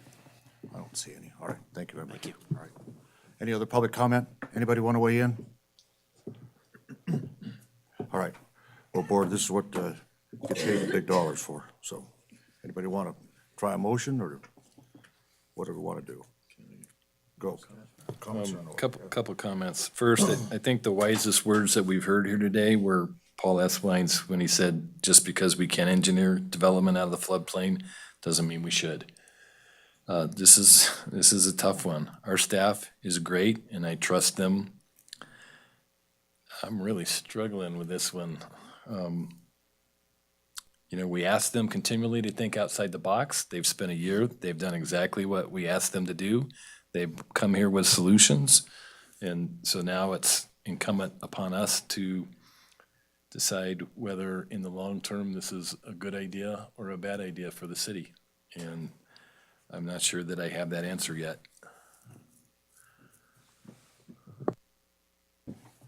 John, sorry. Thank you, Mr. Mayor. Oops, thank you, Mr. Mayor. I'm like Brad, and I imagine all of us, it's a tough one. I recall that my mother used to tell me when I was getting into the dating game that when I was a youth, that sometimes I was trying too hard. And while I do commend the staff and the developer for working on this as much as they have, for as long as they have, and finding creative or outside-the-box solutions, I think we're trying too hard. The other thing is that my wife recently told me, and I'm going to etch this quote over my desk, "Words are priceless, but talk is cheap." I won't tell you what she was telling me other than that, but she's right. And we can put all the words on paper we want, and the developer and the staff can do all the out-of-the-box that they want. But in the final analysis, it's up to us to make that decision that Brad was talking about. At this juncture, I'm having a real problem with it. I get the feeling that the best kind of housing development put in there would be on stilts. I've been up there. We've all been up there. It's just not a perfect piece of property, let's put it that way. As an aside, I would ask, because you've heard me talk before about the opportunity zone, I want to know how much of that is in this same, I haven't done the analysis of that, but in that floodplain situation. I'm not inclined to go for floodplains, but I'll listen to what everybody else says before I make up my mind. Mayor, if you don't mind. I think Brad makes a good point. This board, before I was a member of it, asked staff to think creatively, and you did, and the developer did. And, I think hanging our hat on the future report is the key to this whole thing, in my mind. If we as a board feel comfortable that that future report can in fact meet the finding that says, impacts to downstream or downflow, if you will, have to be mitigated, then it seems like we've, reached a point that we can make a decision in the positive. I guess the discomfort is that, I'm certainly not an engineer, and so that's the part I'm struggling with. It sounds like from what I've heard from the staff perspective, they feel comfortable that the modeling is there according to what Danny said, and that the downstream impacts can at least be studied to the extent that we can make a decision that there are things that can be done that will allow them to mitigate them to move forward. I feel like I've heard that today, so. Go ahead. I think what Supervisor Giomi said is kind of right. I look at all projects, not just this one. And so if I use my hat that way and say I'm going to apply the exact same standards to say that we rely upon the experts and the conditions of approval to meet the requirements, and that, so what's really important to me is that we're all comfortable with the conditions of approval and that it's sufficient enough to say it has to meet X or Y or the project won't go forward.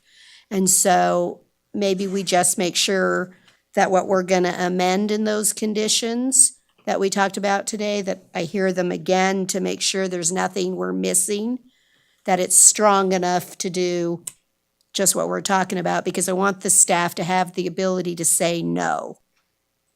And maybe that's what's really important to me, is that the staff has the ability to say no to the developer. You just can't meet the hurdle. I don't want the pressure on the staff, but you know that's what I'm trying to say here. I want them to truly feel they can say no. So I want to make sure the conditions we're doing gives staff that full authority to say, you're not going to make it because these reports tell me no. And so if you can make me comfortable that way, then I think we can move forward, because that's what we do. We condition properties on what they have to do, because the gentleman that testified is correct. We need to make sure we're not impacting someone else. So I just need to make sure our conditions are right. So I think it's probably a pretty good time. Talk to us, Hope, about what you understand the conditions we were talking about, and let's see where we are. Okay, and I was just scanning through the report to see if we missed anything, so that was where you were. I think the recommended motion with the following additions is what I've heard. 1, a modification to conditions 21, 42, 54, 62, 65, and 72 to call out a homeowners association or similar entity. In addition of condition 82 to state all streets, public or private, within the subdivision or required to be improved as part of the subdivision shall meet the drainage standard of a collector street per table 14.2 of the Development Standards, Division 14. A modification to condition 57 to modify it that it's going to reference downstream and surrounding drainage facilities, and that was the condition concerning capacity. And a modification to condition 58 regarding the Army Corps, saying prior to issuance of a construction permit, a statement from the Army Corps. And the one item I put out there, which you were thinking about, was whether or not there was a preference for on-site mitigation relative to the wetland, and if we wanted to incorporate that preference in condition 58 or stay silent and let the Army Corps make that decision between them and the applicant. On the Army Corps of Engineers one, I thought what we were talking about there is that they would comply with it, not just get the report. They have to comply with the findings of the Army Corps of Engineers. I mean, I didn't hear you say that. You said they'll get a statement from Army Corps of Engineers. What the condition 58 would read, prior to issuance of a construction permit, a statement must be provided from the Army Corps as to what mitigation is necessary for the small patch of wetlands that is shown in the delineation report, and the Army Corps must approval must be obtained if necessary. We could add a sentence that says, any mitigation required by the Army Corps shall be incorporated into the construction plans. I'm better with that. And Hope, we've been working on this about a year. Part of me is also saying, there's a flood issue, but part of me is also saying we've done a year, and if really the theory is we're not going to develop on this piece of property because it's flat and it's been a place for water to percolate and things like that, we probably should have just said, you can't, we're not going to let anybody build on this. But it's zoned 6,000 right now, most of it, right? Yes, Mayor, your point's well taken. After the Planning Commission, that was kind of the discussion we had internally. We recently, in 2016, adopted the specific plan that identified this area for medium density and high density residential. It didn't get designated in the specific plan as open space or very low density. The zoning subsequently was modified to implement the specific plan. And so in going forward, the staff's feeling was these were fresh policies and fresh regulations, and we did what we could to protect the community, to be as conservative as we could, and to try to work within the framework of the specific plan. Brad. Yeah, I think though that without going through the work that everybody's gone through for the last year, you wouldn't have gotten to this point as to whether or not that property can be developed. So I understand that it might be included in the SPA and that we might have put a designation on it, but there's still additional steps that have to be taken before you get to a final conclusion. The other thing that I didn't hear in the modifications was the 3 disclosures: the Health Department disclosure, the Public Works disclosure, and the high water table disclosure. Correct. Well, the first 2 disclosures are in the conditions of approval. I'll get to those, they're at the end.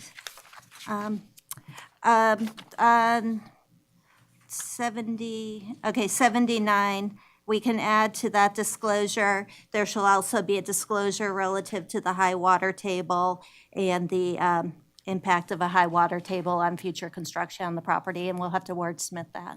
Right, and the potential for the use of sump pumps and. Right, and the high water table may result in the need for sump pumps to remove water from crawl spaces and the like. Yeah, if we could incorporate something too about the potential dangers of mold because of the high water table. I just want to make sure that we think about that wording and that we try to be comprehensive so that we, as I said earlier, we try to avoid any potential lawsuits down the road.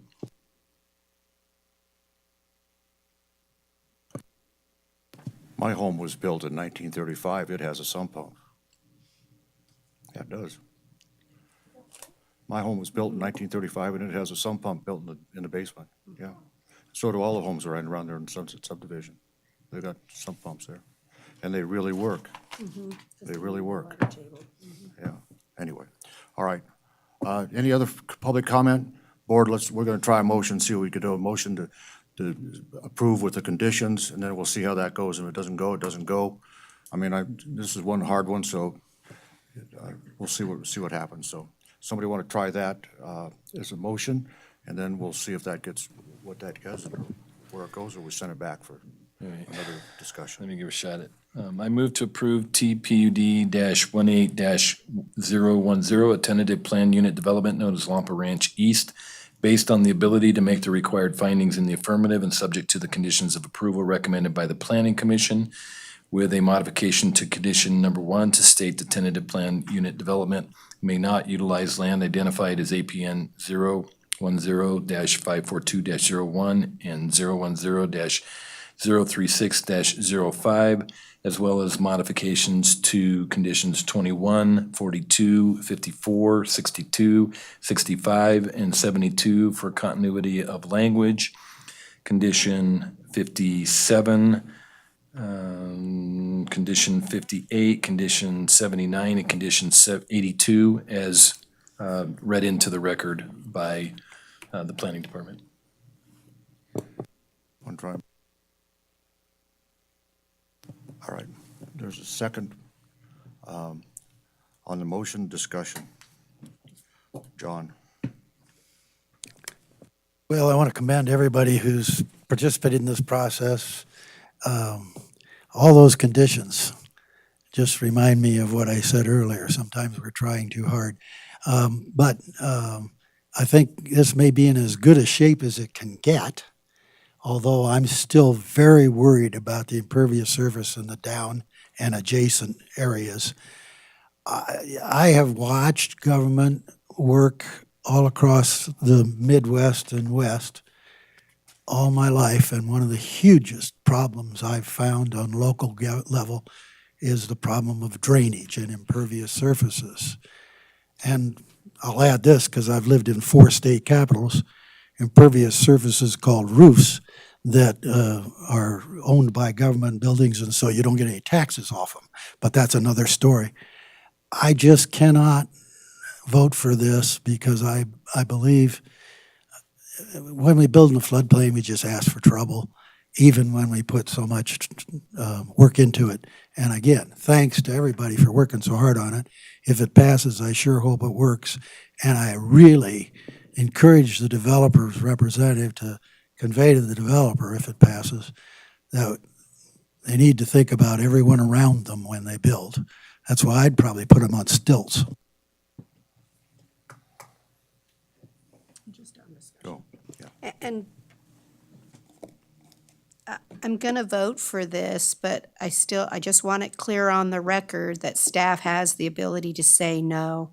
I'm not asking staff to go above and beyond. I'm asking you to use your professional judgment when you read the reports and make the decision on whether or not it meets the condition. So I just need to clearly give staff permission to say no.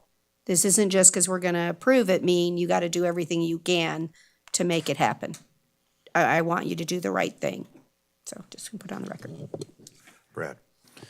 I agree with John and Lori's comments, and I just want staff to know that this is a situation where, as Lori said, you need to know that you have the ability to push back or say no, regardless of cost. Cost of mitigation should not be a factor, and then it becomes the developer's responsibility on whether he wants to move forward based on what we need for mitigation so that we protect all the other property owners in that area.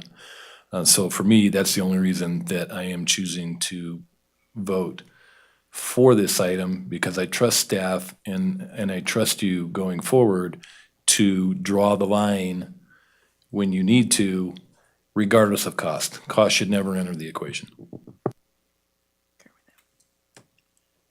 Anybody else want to weigh in? Anybody? Okay. On the motion, any further discussion? Seeing none, all in favor signify by saying aye. Aye. No. Sure doesn't come up really fast. I don't know what I'm going to do there. I'll go yes. Okay. Yeah. All right.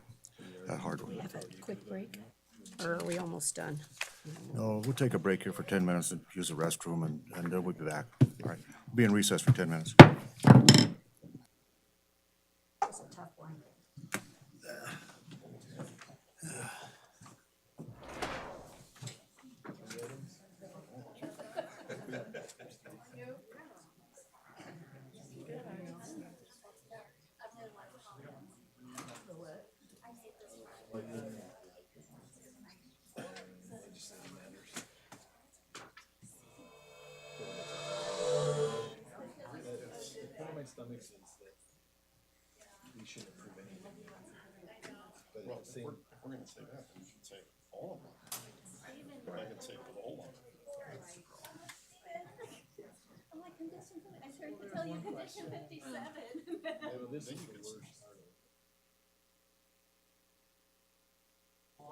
Right out in the middle. Right up against the.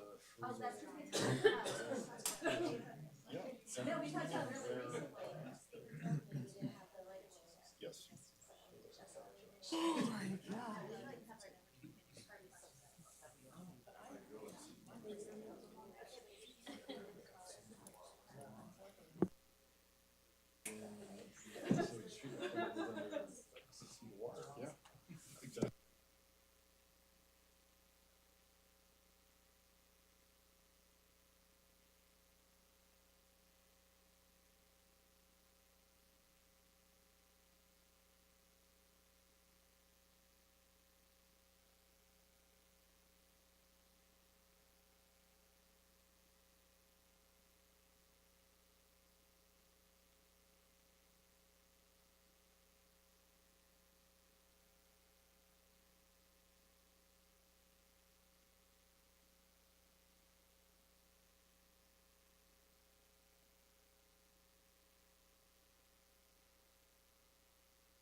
All right, we're gonna bring the meeting of the Board of Supervisors back to order. We're on 25 Alpha.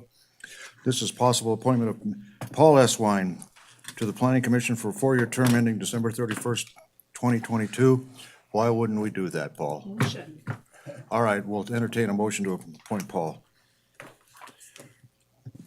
I got it, I did. I move to approve the appointment by the mayor of Paul S. Wine to the Planning Commission for a 4-year term ending December 31, 2022. Second. There's a motion and second. We do this right, Dan? All right, on the motion, all in favor, signify by saying aye. Aye. Opposed, nay. Hang on a minute. Mark me in there. There we are. Okay. Might keep shutting down here. All right, Paul, we want to all thank you for what you've done for the Planning Commission all these years. You may have voted wrong on the last one, that 4-2 vote, but you know, but you didn't take the opportunity to come up and argue your point, so, you know, what's that? There's an old phrase that says that, you know, speak your piece or forever be quiet, or whatever that is, right? Okay, Paul, in all seriousness, thanks a lot. You've been a rock on the Planning Commission for all these years. You're a good man, so congratulations to you. We look forward to seeing you again. Okay, all right. All right, let's go to change the date, 25B, 25 Bravo. This is because we're heading up to the 4th of July. We'll entertain a motion to change the date of that July meeting. I think, when do we do that? From Thursday to July 3rd, 2019. Any public comment on this issue? Hearing none, motion's in order. I move to set the meeting date for the first regularly scheduled Board of Supervisors meeting in July 2019 as Wednesday, July 3rd, 2019, beginning at 8:30 a.m. There's a motion and a second on the motion. Discussion? Discussion's in order. I'll be gone that week. I'll be in Canada. Hey. So you can have that meeting whatever day you want. So, wait a minute, when are you gonna be here? I mean, you can't just take off. When are you gonna be, what's the date you're gonna be here? I'm gone from June 20th to July 6th. Well, let's make it July 7th, we'll have the meeting. How's that? I think that Nancy what you were asking said, for, right? I think Nancy said there's a timing issue. We have to approve some taxes. Yeah. Oh, okay, all right. Well, we want to accommodate everybody if we can. So on the motion, to change the July meeting date to July 3rd, all in favor, signify by saying aye. Aye. Opposed, nay, carried. Have a good time in Canada, Brad. That's good. Okay, 25 Charlie, this is the policies on the for the Legislative Commission come up. Hopefully everybody's had a chance to read that. I know Adriana made some nuanced changes, wording changes, non-substantive changes, I think is what they are. I asked for this to be put on just so everybody knows what's going on. If there are changes we need to make,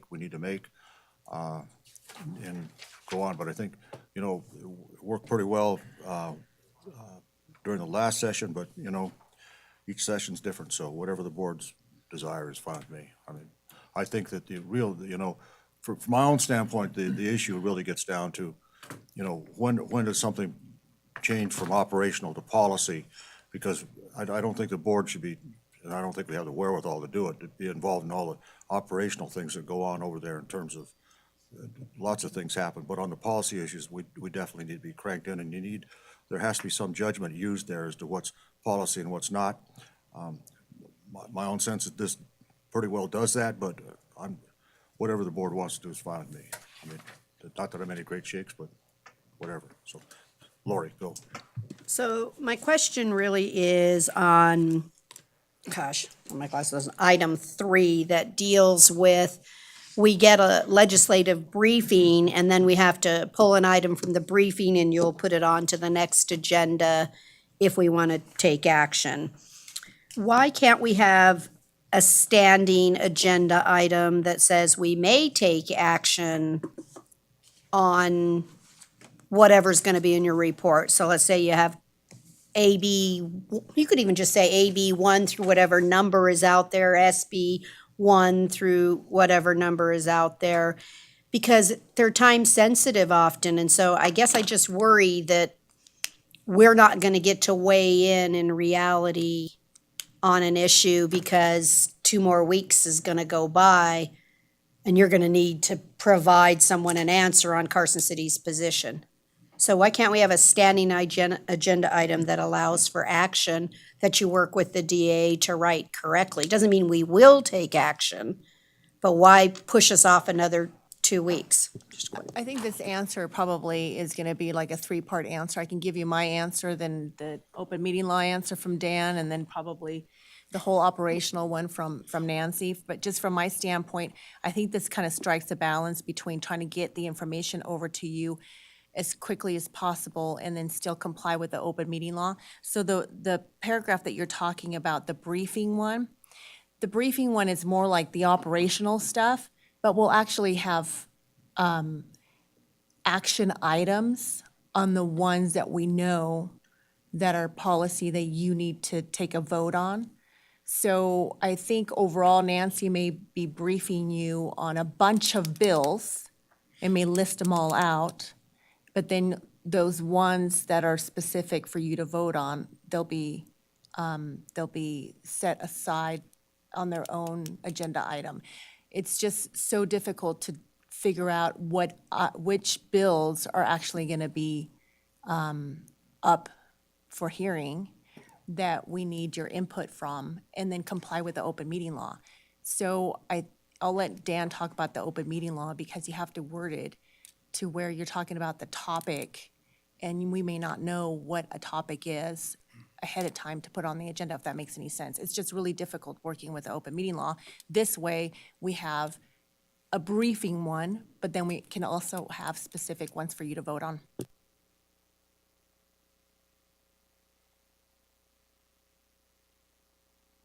And maybe we can look at other jurisdictions, but they're sure doing it in other I- jurisdictions.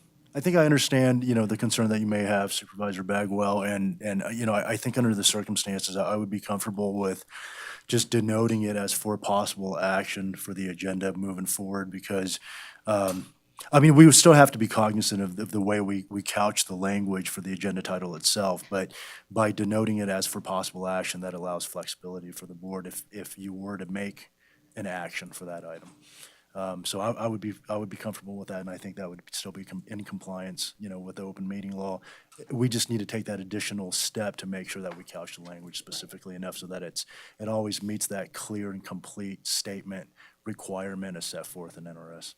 So what happens if Nancy testifies on an operational matter and it comes here and we vote it back? What does she do then? Well, we don't go along with it. What happens then?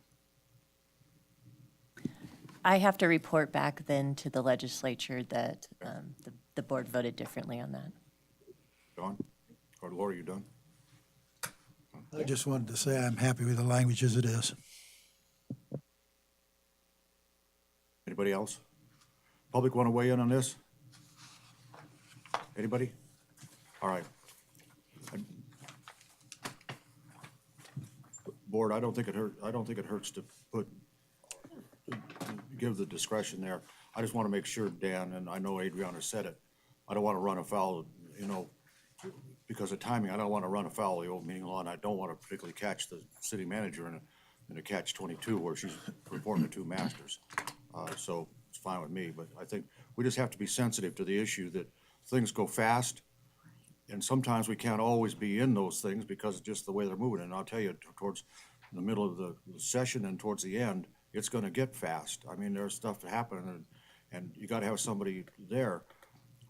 I've often thought, over the time, why do we have a lobbyist? Why do we do it? Just let them do what they're gonna do. Let them go, they're the legislature. They've got the best interests of the state at heart, your best interests, our best interests. If everybody believes that, I got a bridge for you. Excuse me. I got a bridge that goes somewhere, from Ketchikan Island to another one, Anyway, so that's, but I think we okay with doing that if we just change For the. possible action. Is that the proposal for the amendment to this resolution then, is to make everything for possible action so that allows flexibility? That's good. So then I'll make the necessary revision to that paragraph through We the got resolution. Stacy, you're next. And still, just to clarify, you can't just say for possible action to discuss potential legislation, right? I just want to make that clear. We're not just saying for possible action to talk about legislation. It's way too broad, right? So it's got to be more specific. I So would have to take that on a correct? case-by-case basis to determine what bill is being placed on the agenda for discussion and for possible action. So you think there are instances where the city manager can just have an agenda item that says for possible action to discuss legislative issues? No, I'm saying the exact opposite of that. Okay, I thought that's what I was saying, but I'm not a lawyer, so I wasn't saying it correctly. Sorry, Dan.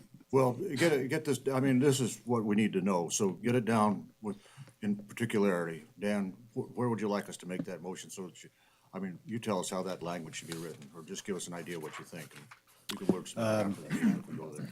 Right, I suppose, the motion can be just to provide direction to the DA's office to make the appropriate amendment to paragraph 3 of the resolution and any other conforming changes as necessary for purposes of denoting that standing item for possible action. Everybody okay with that? I think I'm. Yeah, I'm even okay. What he said for the record. Yeah, what he said for the record. I would say, though, that the mayor is absolutely correct. He was being facetious, but 4 legislatures later, in a lifetime of watching legislators, it's like watching people throw balls in the air and seeing if they can catch them. What it is, Dylan's rule makes sure that everything is shoved down to the lowest common denominator without any money. It was ever thus. All right, anybody else got changes to that? All right, let's make a motion. 2019 R-2. 2019 what? R-2. Hit the motion button, go ahead. I move to adopt resolution number 2019 R-2 with the amendment of to the motion stated on the record by the DA. Second. There's a motion and a second on the motion discussion. Hearing none. All in favor, signify by saying aye. Aye. I don't have it. Yeah. There All it right, is. all right, It's all a right. little delay. All right. I think it's 5-0, right? Okay. Thank you. All right.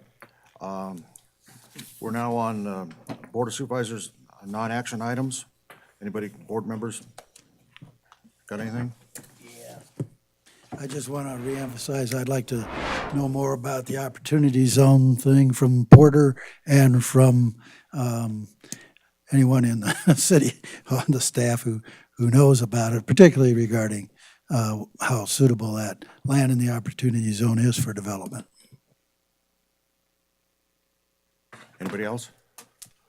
I know this is under things coming up. I asked the city manager, and I sent out to the board members earlier that all, what NACO and the League of Cities put up, I've asked her to put those bills up at the next agenda item, so that, and there'll be 3 alternatives on any of those to support, go neutral, or oppose. And we'll have those 3 on any policy decision that we have. But I thought, let's put them all out there, see what we say. And I think that NACO's looking for a particular type of resolution on the diesel tax issue. We'll talk about that when we get there. All right? Anything else happening, board members? I don't see any. Nancy, anything from you? No. All right. Adriana, are you leaving tonight or tomorrow morning? Tomorrow morning. All right, Adriana's gone. She's gonna take some time at the dental convention. At the what? She's going to a dental convention with her husband. Oh. I thought we had the dental chair this morning and the dental convention, yeah. You go have a good time. Don't worry. Yeah, what could be more fun than that? Drill 'em, fill 'em, and bill 'em, right? All right. Any concluding public comment? I don't see any. We ready to adjourn? Without objection, we're adjourned.